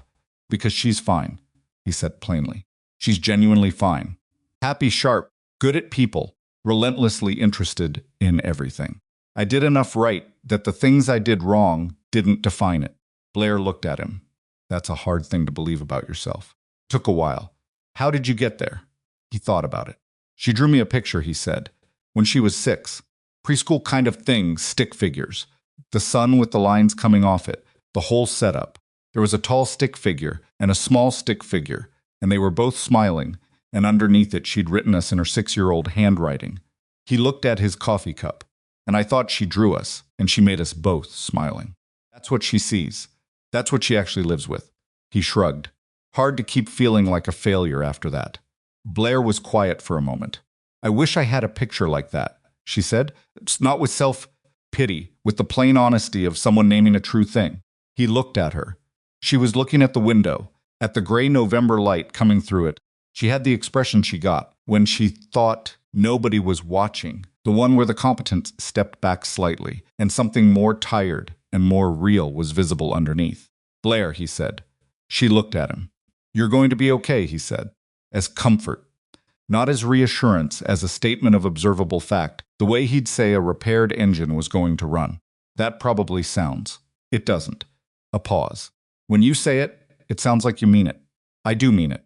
She looked at him for a long moment. The kitchen was warm and slightly too small, and smelled like coffee, and the particular lived-in smell of an apartment where someone cooked every morning and a child grew, and the radiator was slightly overactive. And none of it was elegant, and none of it was supposed to be. I've spent 10 years building something that I thought would make me feel. She stopped, choosing the word carefully. Established. Like I was standing on solid ground. She looked down at her coffee. And then a Tuesday night in a restaurant told me the ground had been moving the whole time, and I hadn't noticed. The ground is always moving, he said. I'm starting to understand that. It doesn't mean you fall. She looked at him again. And this time she didn't look away, and neither did he. And the thing between them that they hadn't named yet settled into the space between two people in a kitchen on a gray November Sunday, with more honesty than either of them had planned on. Ellie's voice came from her room. Dad, the carbon layer experiment requires more activated charcoal. We have none. We have some in the filter under the sink, Wyatt called back, without breaking eye contact with Blair. Pause. Why do we have activated charcoal under the sink? Water filter. Take the small packet. This is very convenient, Ellie announced, and could be heard returning to her project. Blair laughed, and he did too. The moment shifted into something easier, without losing what it had been, which was the best kind of shift, the kind that preserved rather than erased. She stayed until 4. Ellie extracted a promise from her to come to the science fair presentation in 2 weeks, which Blair gave without hedging, which Wyatt noticed, and which told him something. When he walked her to the door, she put her coat on and wound the scarf around her neck, and she said, "Thank you for this, for letting me be here. Ellie invited you," he said. "You could have not mentioned it," she said. "I could have," he agreed. She looked at him steadily. "Wyatt, yeah, I'm not very good at this," she said. "At whatever this is. I haven't been in a long time. I'm probably going to be strange about it occasionally, and I don't always know when I'm being strange until after the fact," he said. "You know?" She seemed faintly surprised. "I've been watching you for a month," he said. "I know when you're being strange." He paused. "I'm going to be strange too sometimes. I don't always know what to do with people. Even people he stopped. She waited. He made himself finish it. Even people I want to see again." She looked at him for a moment with the focused attention that was one of the most characteristic things about her, that complete, unhurried attention that made you feel like the only object in the room. "I'll see you Thursday," she said. "Thursday," he said. She went down the stairs, and he closed the door and stood in the hallway of his own apartment. For a moment, listening to the radiator knock and the sound of Ellie rearranging things in her room, and the ordinary sounds of a Sunday afternoon in a building in a city that did not particularly care what happened inside it. He went back to the kitchen and refilled his coffee and thought about the science fair, and about activated charcoal, and about the way she'd looked at Ellie's prototype seriously, with actual attention, and about the stick figure drawing on the refrigerator door. Still there, 6-year-old handwriting, spelling us in a color that had faded slightly to pink. He thought about how us had been 2 stick figures for 3 years, himself and Ellie, and how he'd stopped letting himself imagine it expanding, because imagining things expanding was a fast route to grief when they didn't. Thought about Thursdays, How many Thursdays it took to stop feeling like an arrangement and start feeling like something you'd built? No, he didn't have an answer. He was a mechanic. He was good at fixing things once they broke, not at predicting what wouldn't break. He finished his coffee and went to help Ellie with the activated charcoal. And outside the window, the November dark came in early the way it did, and the city kept going. The radiator knocked once more against the silence and then went quiet. The science fair was held on a Friday evening in the gymnasium of Ellie's school, which had been transformed with the particular optimistic energy that school gymnasiums get transformed with folding tables draped in paper tablecloths, hand-lettered project titles on cardboard trifolds, the smell of model glue, and dry erase markers, hanging in the air alongside the permanent gymnasium smell of rubber flooring and something athletic that never fully left, no matter how many times they mopped. Wyatt arrived at 6 with a camera that he barely knew how to use and a paper bag containing Ellie's backups of activated charcoal because she had requested it that morning with the gravity of a surgeon requesting a specific instrument. Project was in the third row, between a volcano that looked like it had been through a lot and a solar systems model that had lost Pluto somewhere between home and school. Her filtration system, the fourth iteration, substantially more sophisticated than the brown water disaster of the first Sunday, sat on the table with a pitcher of visibly cloudy water beside it and a second pitcher of visibly clear water that the system had possessed, which was the most effective possible argument for its success. She was explaining it to a judge when Wyatt arrived. The judge was a tired-looking woman in her 60s with reading glasses on a chain who was holding a clipboard and who had almost certainly heard 17 variations of the water filtration project this evening already. Ellie was explaining hers as if the judge had never heard of water filtration at all, which was either naive or brilliant, and the judge was listening with an attention that suggested it was probably the latter. Wyatt hung back. He'd learned early that hovering during presentations was counterproductive. Ellie performed better when she knew he was in the room but was not watching her every move, the same way he'd performed better in high-stress environments when his CO trusted him to execute rather than supervising the execution. He found a spot along the side wall and stood there with his camera and his bag of activated charcoal and watched his daughter explain activated carbon filtration to a woman with a clipboard, felt the specific kind of pride that didn't need to announce itself because it had nowhere to go except inward.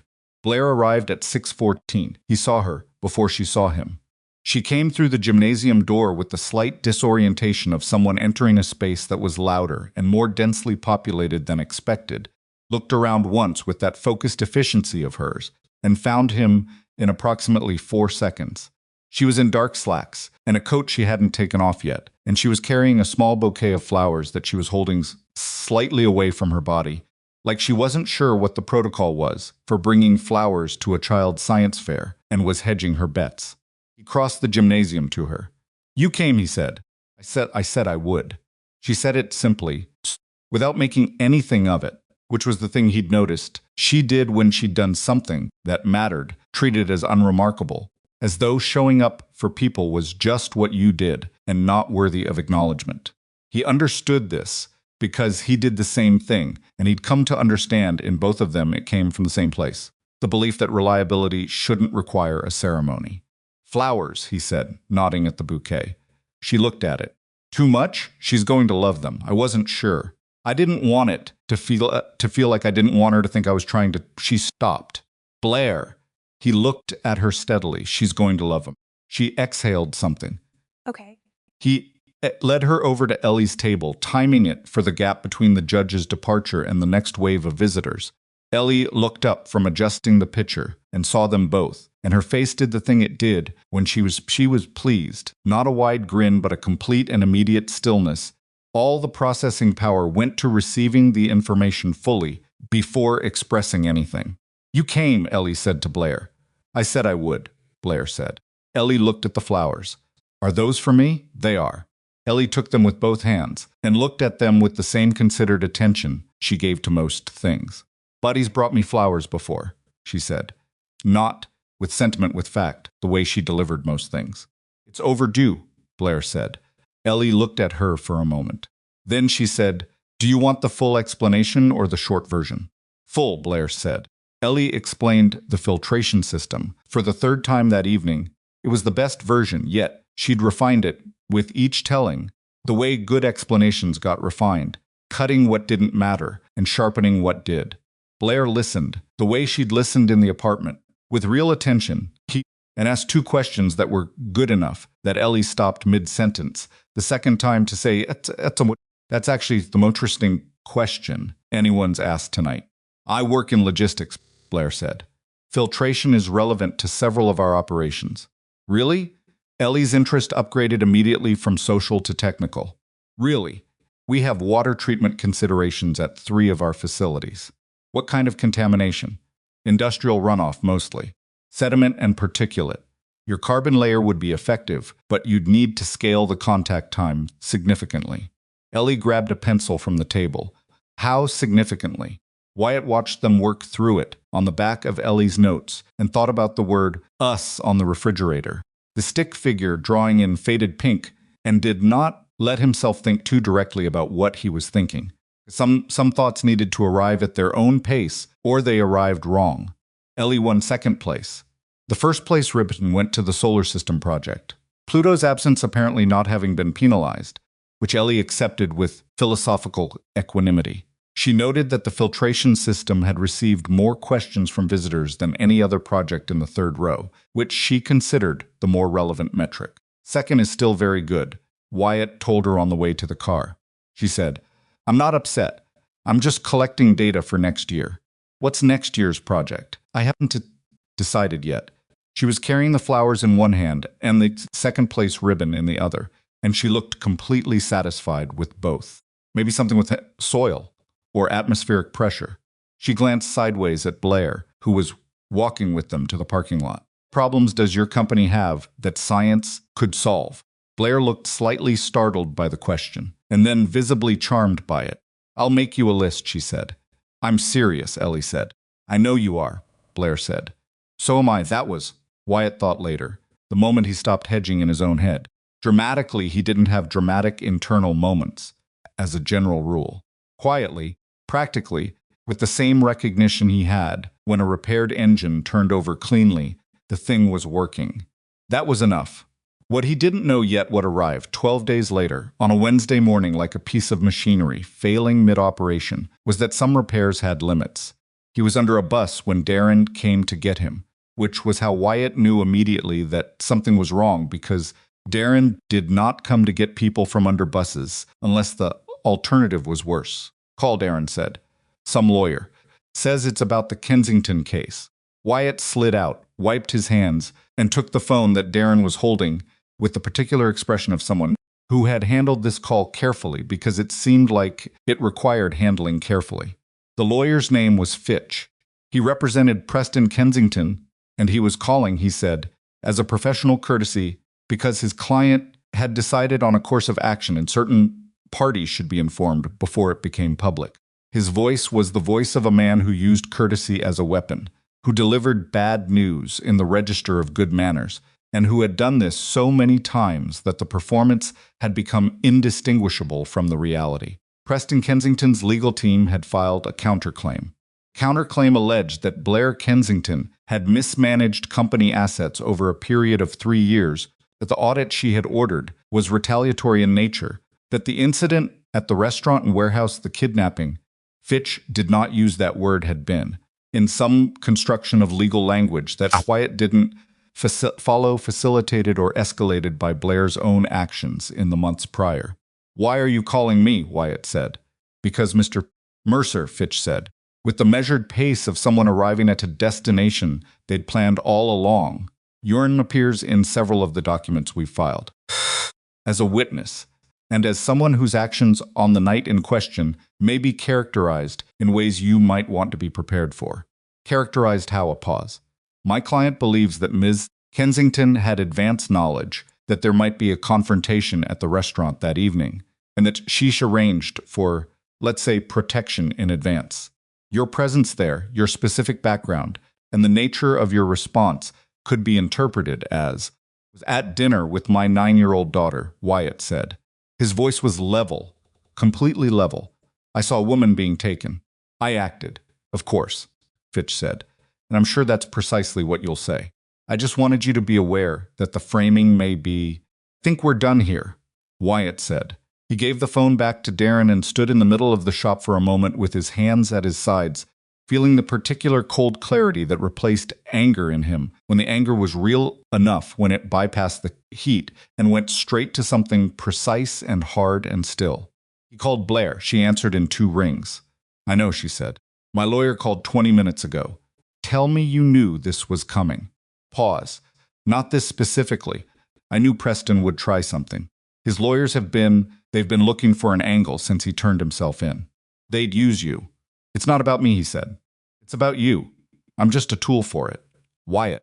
I'm not upset, he said, and then stopped because that wasn't entirely true. I'm not upset about being named in it. I'm asking if you're okay. A longer pause. No, she said. Not at the moment. Okay. He looked at the bus above him, the undercarriage he'd been halfway through. I'm coming over. You're at work, Darren, he said, without taking the phone from his ear. I need 2 hours. From across the shop, without looking up from whatever he was doing, M15 wheel well better be done by Thursday. It'll be done tonight. Then go, Darren said. He went. Blair's office was on the fourth floor of a building in Midtown that had floor-to-ceiling windows and a reception desk, staffed by 2 people who were extremely polished and who looked at Wyatt in his work clothes. No grease on his left forearm. That he'd missed with the shop rag, with the specific trained neutrality of people paid to be neutral about everything that walked through the door. He gave his name. They called upstairs. He was sent up. The elevator opened onto an executive floor that had the aesthetic of a company that had money and considered itself serious, dark wood, good light, actual art on the walls rather than prints, the particular quiet of a floor where people spoke in measured volumes because the work was high stakes. No conciliation and volume was for people who didn't have control of the room. Blair's assistant, a composed man in his 30s named Garrett, who Wyatt had spoken to twice on the phone, met him at the elevator and said, "She's in her office. She said to send you straight through." The office was large and corner and had the view you'd expect from the 34th floor of a midtown building in November. The city spread below in its gray and silver enormity, 1,000 windows catching what light the cloud cover permitted. Everything at once overwhelming and entirely indifferent.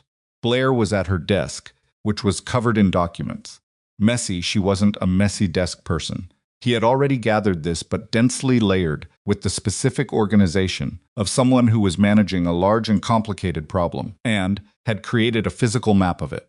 She looked up when he came in, and the expression on her face was one he hadn't seen before. Frightened. Composed. So he'd intervened, but somewhere in the precise middle, the face of a person who has been holding something together for a long time and has just received news that made the holding harder. You didn't have to come, she said. I know. He sat down across from her desk, in the chair that was clearly the visitor's chair, and looked at her. Talk to me. She looked at the documents for a moment. Then she leaned back in her chair, which was the first non-forward-facing posture he'd seen her take in this room, and said, "He told his lawyers that our father authorized the offshore accounts before he died, that it was a planned asset protection strategy, that the audit I ordered was designed to reverse a legitimate decision and seize control of the company's financial architecture. Can he prove that? He has documents. Whether they're real..." She made a short, controlled sound that was not quite a laugh. My father had memory issues in his last 2 years.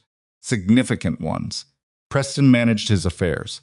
It's possible that some documents were signed that my father didn't fully understand. She stopped. It's also possible that Preston forged them entirely. We won't know until forensic accountants have spent several months going through everything. Months, Wyatt said. Months, she confirmed. He looked at her. And during those months, I run the company with a cloud over it. My boards ask careful questions. Investors have conversations they don't have loudly. And Preston's lawyers, another pause. They'll depose everyone connected to the night at the restaurant. Including you, I figured. She looked at him. This is not what you signed up for. I didn't sign up for anything, he said. Wyatt. She said his name with a weight that meant she was about to say something she'd been thinking about for more than this conversation. You came into all of it because of a napkin and a rainy Tuesday. You have a daughter. A job. A life that has nothing to do with. She gestured at the documents, the office, the window, and everything it showed. What are you doing? He said. She looked at him. What are you actually doing right now? He said, unkindly clearly, with the directness she'd once told him she appreciated, and that he now deployed because she'd said so. She was quiet. You're building a reason, he said. Why this is too complicated for me. Why I should reasonably step back. He held her gaze. And you're doing it before I have a chance to decide for myself, so that it was your idea and not something I left. The office was very quiet for a moment. Below 34 floors down, the city made none of its noise audible at this height. I do that, she said. I know I do that. Why? She looked at the window for a long moment. Because it's easier to be the one who ends something than the one it's ended on. A pause. It's easier to push people away before they see enough of a mess to leave on their own. He sat with that. He let it be what it was, which was true and specific, and cost her something to say. My wife died, he said. I want you to think about what it means when I say that. He said it plainly, without self-pity, and without weaponizing it. What it feels like when something ends on you. Without warning. Without any decision being made. He looked at her. I am not going to be scared away by lawyers, and depositions, and a months-long audit. That is not the category of thing that scares me. Her eyes were steady on his. What does scare you? He thought about it honestly. Missing it, he said. Whatever this is. Being too careful about it and ending up on the other side of a year having been too careful. She looked at him for a long moment. Something in her face did the thing it did occasionally, the thing where the management of it stepped back and what was underneath came through. Dramatically. Just visibly. The way a room looks different when someone opens a window. I'm not easy to be with, she said. I work too much. I think about the company when I should be thinking about other things. I have trouble. She stopped, started again. I have trouble letting things be unresolved. Where things stand, and I push for that, sometimes, when the other person isn't ready. He said, You know, I've been watching you for 6 weeks, he said. She looked at him. And I work nights, and I fall asleep on the couch watching old game shows, and I don't talk about things until I've thought about them so long they're overdue, and my apartment has a wobbly table I've fixed 3 times, and I cannot seem to make it stay fixed. He met her gaze.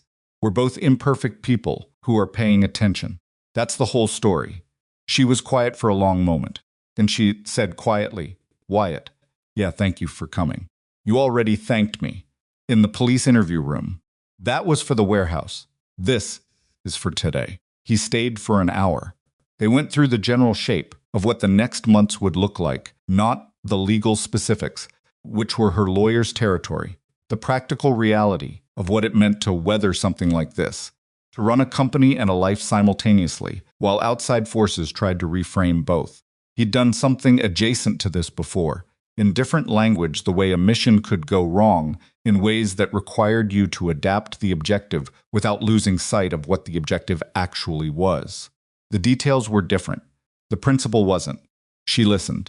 She pushed back where she disagreed, which was twice, and he revised his thinking both times because she was right both times, which was something he'd noticed about her. She was right often enough that he'd stopped, assuming she wasn't.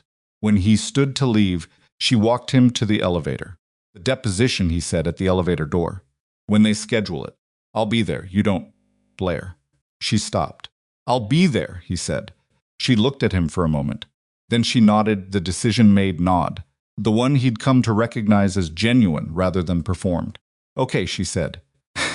The deposition happened 3 weeks later, in a conference room in a law firm in Lower Manhattan that had the particular sterile comfort of rooms designed to make everyone in them feel that the seriousness of the proceedings was beyond dispute.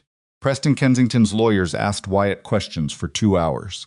They were good questions, technically structured to imply, to suggest, to build a picture in the space between what was asked and what was answered, without ever direct claiming what they were trying to claim. He answered every one of them with the same flat, clean precision.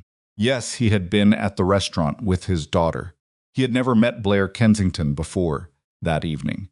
Yes, he had followed the vehicle. His background was as stated, naval special warfare, honorably discharged, currently employed as a bus mechanic with the city Here were his employment records going back 6 years. Here was his discharge paperwork. Here was his daughter's school enrollment, which placed him at the restaurant because it was 3 blocks from her school. And it was where he'd taken her on her mother's birthday for 3 years running. The last one stopped the questioning for a moment. Fitch looked at him over the conference table. You were there because of your late wife's birthday. We had dinner there every year she was alive, Wyatt said. Taken Ellie the last 3 years. In her memory. Pause. And you happened to be seated near Miss Kensington. I was seated where the restaurant put me, he said. I didn't choose the table. They had the seating record. It was in Blair's lawyer's documents as well. The restaurant's records. The maitre d's statement. The reservation system showing that Wyatt had called that afternoon and been given whatever was available. The implication that he had been planted dissolved in the face of the records, the way implications dissolved when records existed, which was why records mattered. When it was over, and they were in the corridor outside the conference room, Blair's lead attorney, a compact, efficient woman named Sandra Park, who had been practicing litigation for 20 years and who had the demeanor of someone who had stopped being impressed by opposing counsel around 2011, said, "That was well done. Wyatt?" And he said, "I told the truth." "Yes, and you told it very well," which he understood to be a different observation. Blair was in the corridor. She'd been deposed in the morning session, separately, and had waited. She looked at him when he came out of the conference room, and he gave her a small nod. Fine, done, it's done, and something in her settled. They didn't talk in the building. They went out to the street, into December now, cold with the specific bite of early winter, and stood on the sidewalk, while Sandra Park said several things about timelines and next steps that Wyatt mostly let flow over him and that Blair received with the focused attention she gave to things she needed to remember accurately. When Sandra had gone, it was just the two of them on a December sidewalk in Lower Manhattan, with their breath visible in the cold air. "Hungry?" he said. She looked at him. "It's 2:30 in the afternoon. What time it is?" "I'm asking if you're hungry." She considered it. "I didn't eat this morning." "Then you're hungry," he said. They found a place 2 blocks over. That was not a diner, it was a small Vietnamese restaurant that had been there longer than either of them had lived in the city, and that had the unpretentious warmth of a place that had survived by being good rather than by being noticed. They ordered pho because it was December and it was cold, and pho was what cold December in Lower Manhattan called for. And they sat across from each other in a booth that was smaller than the one at the 38th Street Diner and said nothing for the first 5 minutes because the food was good and they were both tired in the particular way that sustained performance. Tiredness and silence between become the kind of silence that didn't need filling. "He's going to lose," Blair said eventually. "I know. Going to take time. She paused. Going to be a lot of time. And during that time, the company will be stable, but people will write things and say things, and there will be days when I want to." She stopped. "I don't know what I want to do. Something inadvisable." "You won't." "How do you know?" "Because you didn't sign the documents in the warehouse," he said. "They had you in a chair with your hands tied, and they told you to sign, and you didn't." He looked at her. "You're not someone who does the inadvisable thing when the pressure gets real. You do the opposite." She looked at him across the table, across the 2 bowls of pho between them in the small warm room while December did what December did outside the window. "Keep thinking about my father," she said. "Whether he knew what Preston was doing. Whether he saw it and couldn't." She stopped. He was sick at the end. Stop. "I want to be angry at Preston, and I am. But sometimes I think about my father, and I think about how frightening it must have been to feel his own mind becoming unreliable. And whether Preston took advantage of that. She didn't finish. He understood why she didn't finish. Some things didn't have a clean end to the sentence. "You can be angry at Preston and grieve your father at the same time," he said. "Those aren't the same feeling. They don't have to take turns." She looked at him. "You sound like a therapist." "I've been to a therapist," he said. "After Dana, they're useful, are they?" "If you let them be!" He picked up his chopsticks. "You have to actually say the thing. That's the part people resist. What's the thing you had to say?" He considered telling her it was private, and then considered that they had been in a deposition together 3 hours ago, And privacy was a relative concept. That I was afraid Ellie would forget her mother, he said. That one day she'd look at the photograph on the bookshelf and not feel anything because he'd been too young and too much time had passed. And that it would be my fault for not. He stopped. For not keeping Dana present enough. Somehow, Blair was quiet. She said. And I said it out loud to a stranger in a small office on the Upper West Side. And it didn't fix it, but it made it smaller. Put it in its actual size, instead of the size it was in my head at 3 in the morning. She looked at him for a long moment. Ellie knows her mother, she said. He said it with the same certainty he'd said it to himself over time, until it had settled into something he didn't doubt anymore. She does. They ate. The restaurant was warm and quiet around them, filling slowly with the early dinner crowd, a couple by the window, a group of 4 at the back table. A man eating alone with a book open beside his bowl. The ordinary texture of people eating in a city, continuing their days. At some point, Blair said, I told Garrett to clear my Thursday afternoon. In case you wanted to do something other than the diner. He looked up. I'm suggesting, she said, carefully, we go somewhere that has tablecloths. Wine list. Possibly a dessert menu that extends beyond pie. She said it with the slight deliberate composure of someone offering something they're not entirely sure will be received the right way and are refusing to be embarrassed by offering. You're asking me to dinner, he said. I'm suggesting an upgrade from the diner, yes. You like the diner. I like the diner, she said. I also like the idea of a restaurant where I don't recognize the overhead lighting fixtures. He looked at her. There's a place on the Upper East Side, he said. Dana used to talk about it. We never went, it was expensive. And we were 23 and had a baby coming. I drove past it last year, and it was still there. Blair was quiet for a moment. You want to go there? You see, he thought about it, really thought about it, in the way he thought about things, which was directly and without flinching from what the thing actually was. Yeah, he said. I think I do. She looked at him across the table for a moment, with the focused, unhurried attention that he'd come to understand was her version of saying something she couldn't put into words. And he looked back at her with the directness that was his version of the same. Thursday, she said. Outside.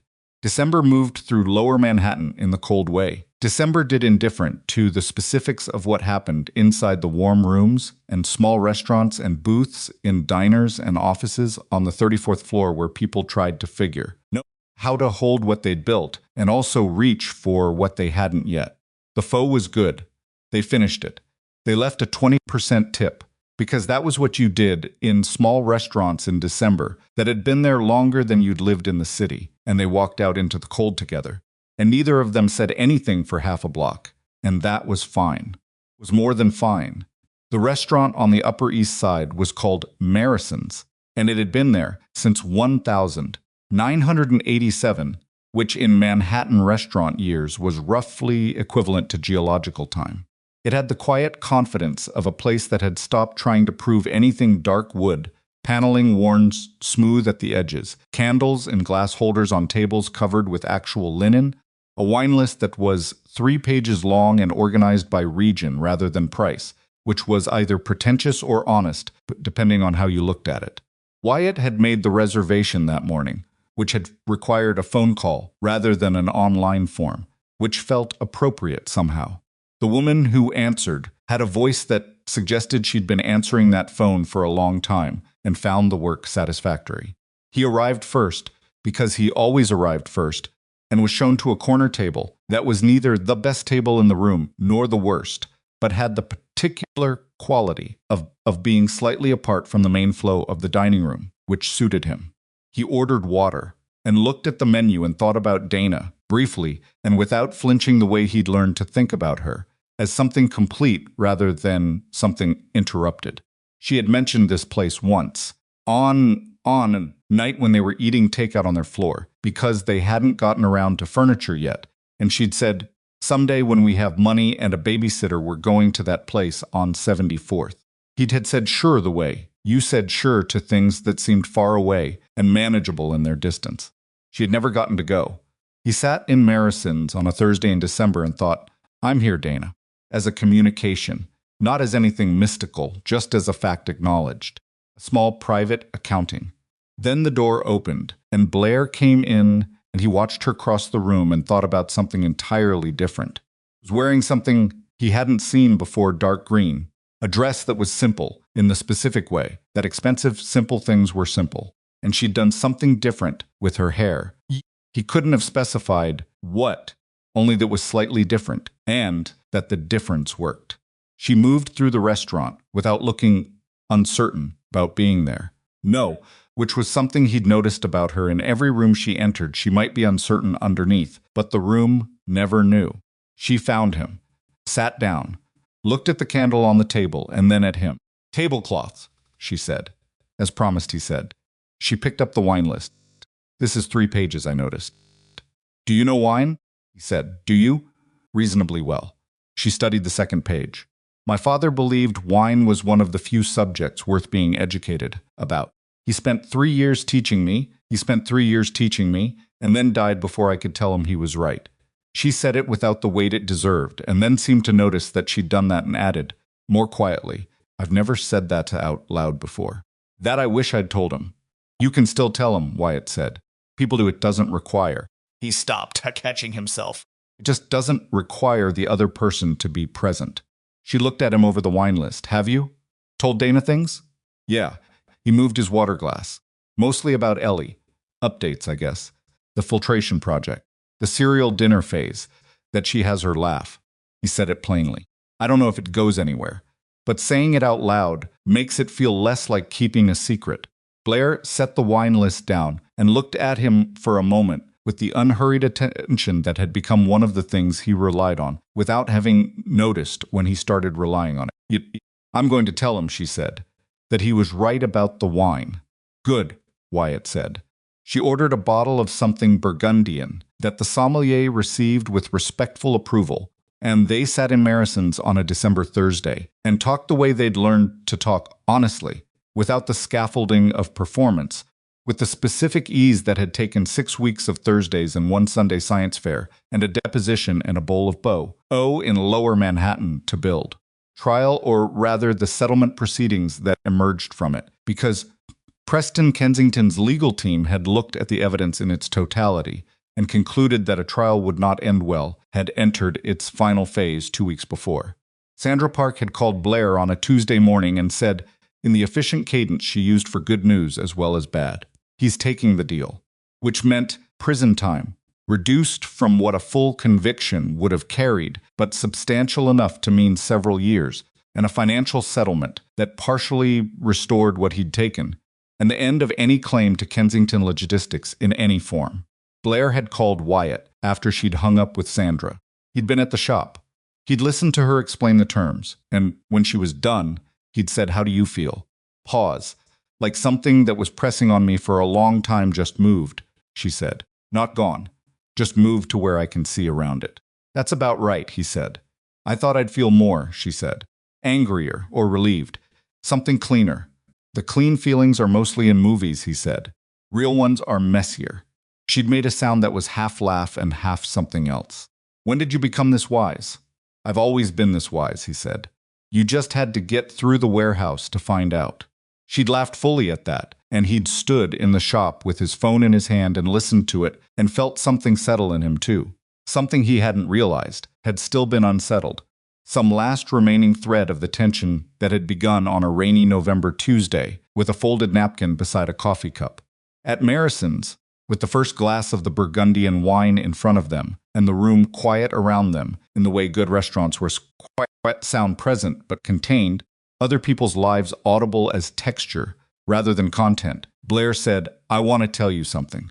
"The warehouse," she said, "when you came in." She turned the wine glass slowly by the stem once. "I heard you before I saw you.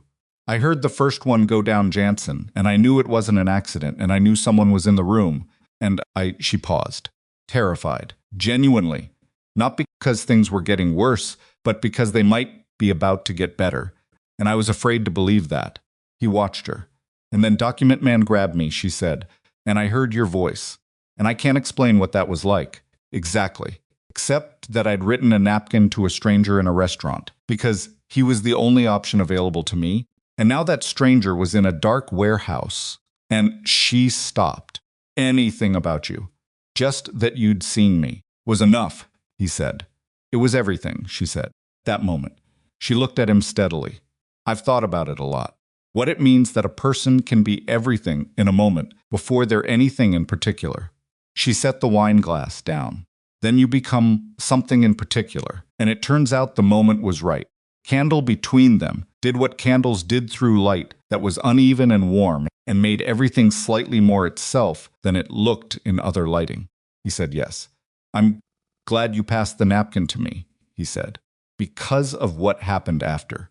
I mean, he paused, taking the care he took with things that mattered. I'm glad it was me.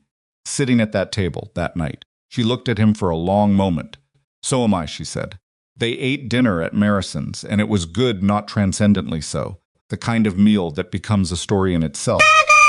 Good in the steady, reliable way that places earned over 30 years earned. And they talked through it and let the pauses be pauses and split the dessert. It was a dark chocolate torte that Blair said was almost right, but needed something brighter against the bitterness. Lemon, perhaps. And he said he didn't know enough about desserts to have an opinion. And she said that was one of the few gaps in his otherwise impractical range of competencies. And he said he appreciated the characterization. When they left Marison's and stood on the sidewalk on 74th Street in December cold, with the city doing what the sitch always did around them, she put her hand in his. Dramatically. Just put her hand in his. The way you did when it was cold and you were standing next to someone, and it was a true and simple thing to do. He held it. They walked half a block north to where he'd parked, and at the car she stopped and turned and looked at him in the orange-tinged darkness of a Manhattan December night. Thursday is still ours, she said. Thursday is still ours, he agreed. She leaned up and kissed him, briefly and without ceremony, and he kissed her back.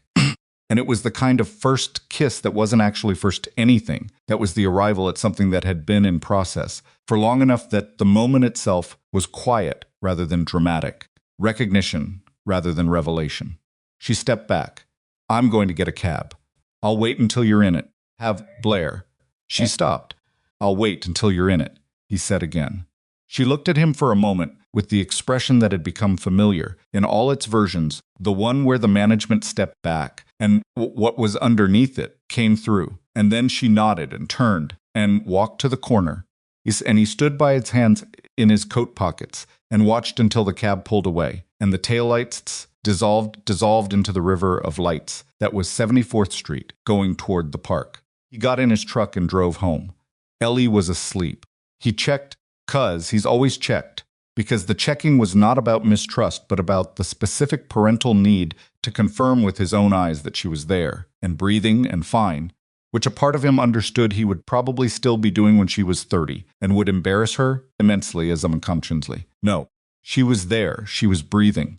She had, he noticed, fallen asleep with a library book open on her chest, spine up, which was going to ruin the binding, which he straightened before covering her, and turning off the light. He stood in his own kitchen in the quiet apartment at 11:15 on a Thursday night in December, and made the particular accounting that he made sometimes not often, and not with any agenda, just a kind of honest survey of the ground he was standing on. He was 32 years old. He had a daughter who was going to win the science fair next year, and had opinions about filtration systems, and ate cereal for dinner, sometimes without complaint, and had his late wife's eyes and her laugh and a completely her own way of being in the world that he would never stop finding astonishing. He worked nights fixing buses, which was satisfying in the concrete way, that satisfying work was satisfying. And his supervisor Darren had said last week, without apparent sentiment, but with clear meaning, "You've been less strange lately," which, from Darren, was the equivalent of a commendation. He had a woman in his life who had passed him a napkin in a restaurant on a Tuesday in November, and had also at that same moment seen his daughter and chosen to protect her even while being afraid for herself. He had not stopped thinking about that. What it said, not about heroism, about character in some abstract sense, about the specific, granular reality of who Blair Kensington was when things were at their worst, and the usual options had been stripped away. You learned a person in the ordinary moments, yes. But you also learned them in the extraordinary ones, and in the extraordinary ones she had been clear-eyed and terrified and refusing. And even in the refusal, she had been thinking about Ellie. That was the thing. That had always been the thing. He made himself a cup of tea, which he'd started doing since Dana died, because Dana had done it, and he'd started because the ritual was familiar and had stayed because he'd come to actually like it.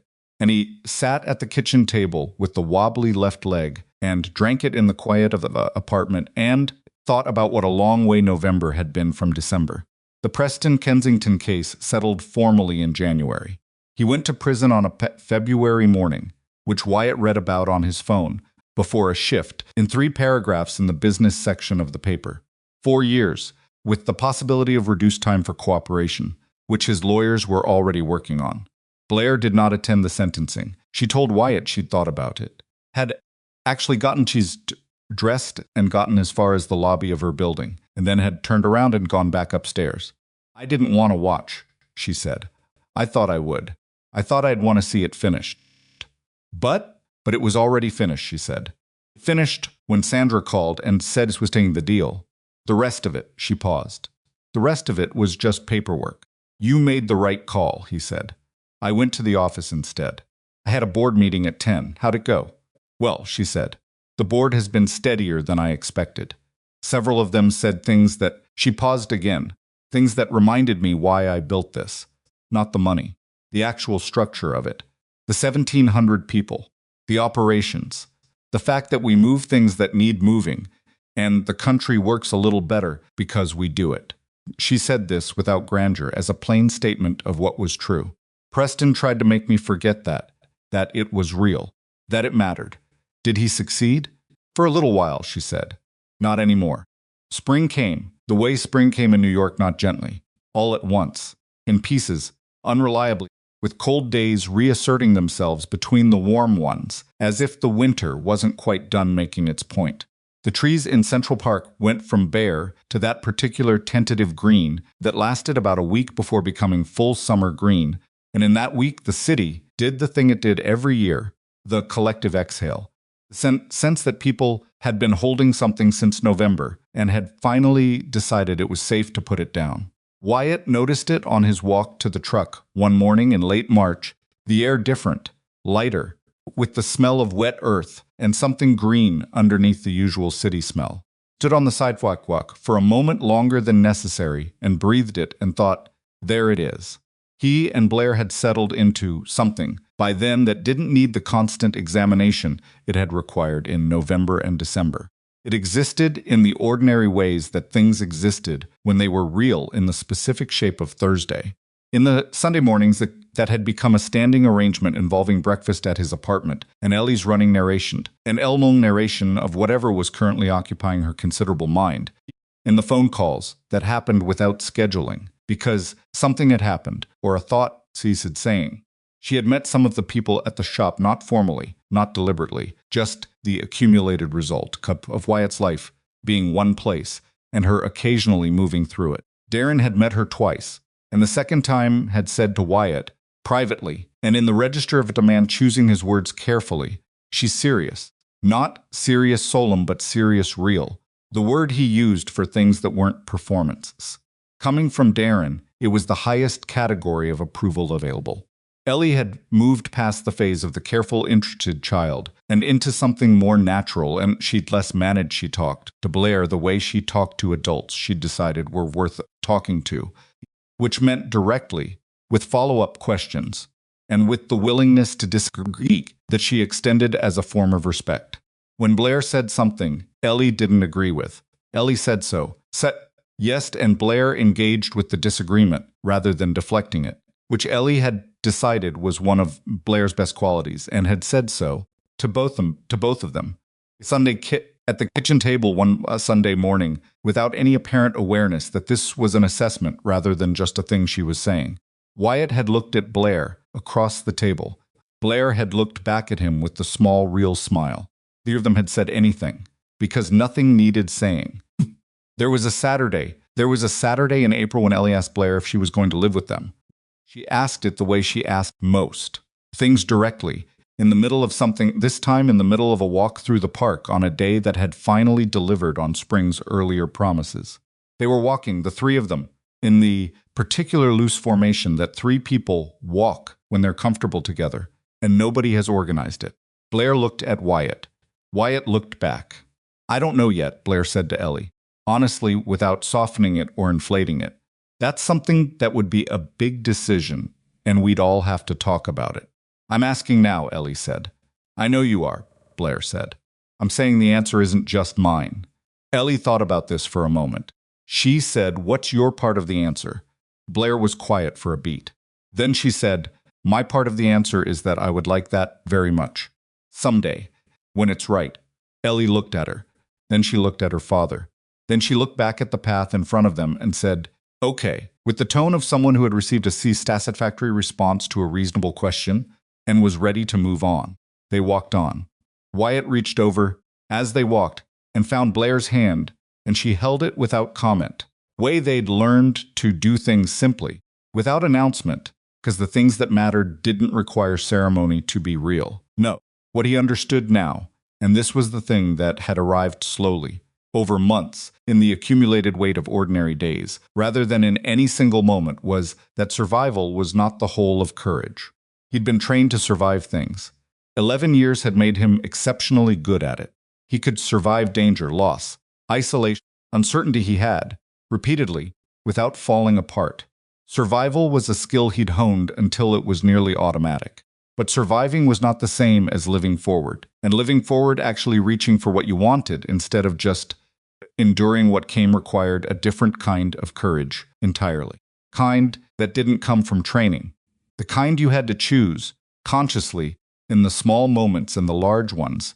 Yet he'd intervened in the decision to open and in the decision to call someone afterward and in the decision to sit at a corner table in a restaurant on 74th Street that you'd never been to before. He thought about Dana, who had wanted to go to Marison's and hadn't.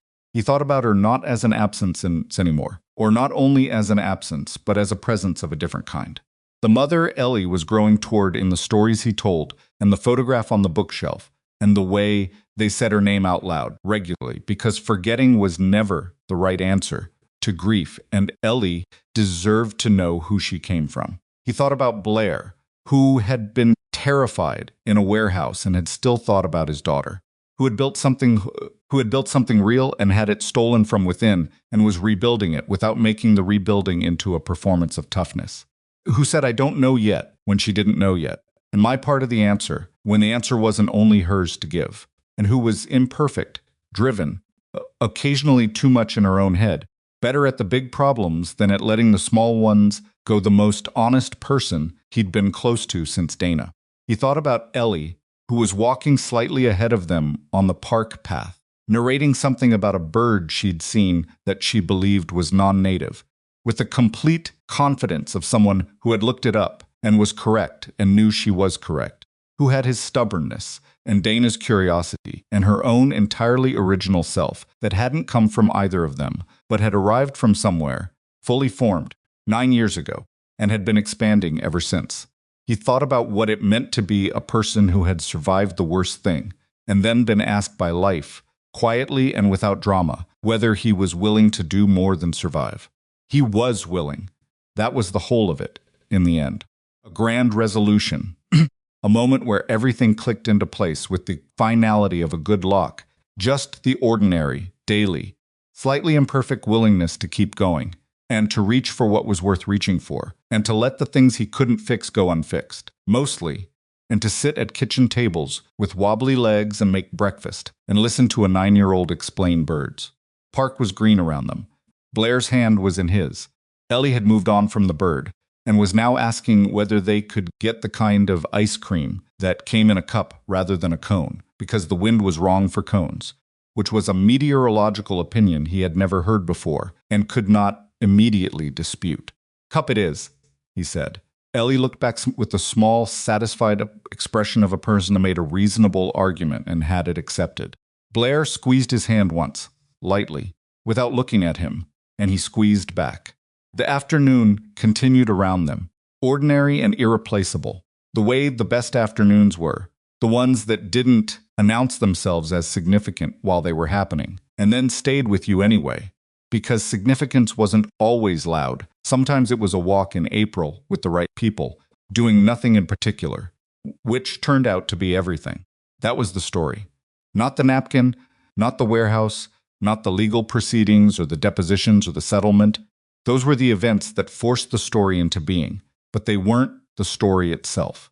The story was a man who had buried himself in the work of survival long enough to convince himself it was the same as living, and a woman who had built so much around herself that she'd started to mistake the structure for the person inside it, and a 9-year-old who had grown up with enough honesty around her that she could see clearly and say plainly what she saw.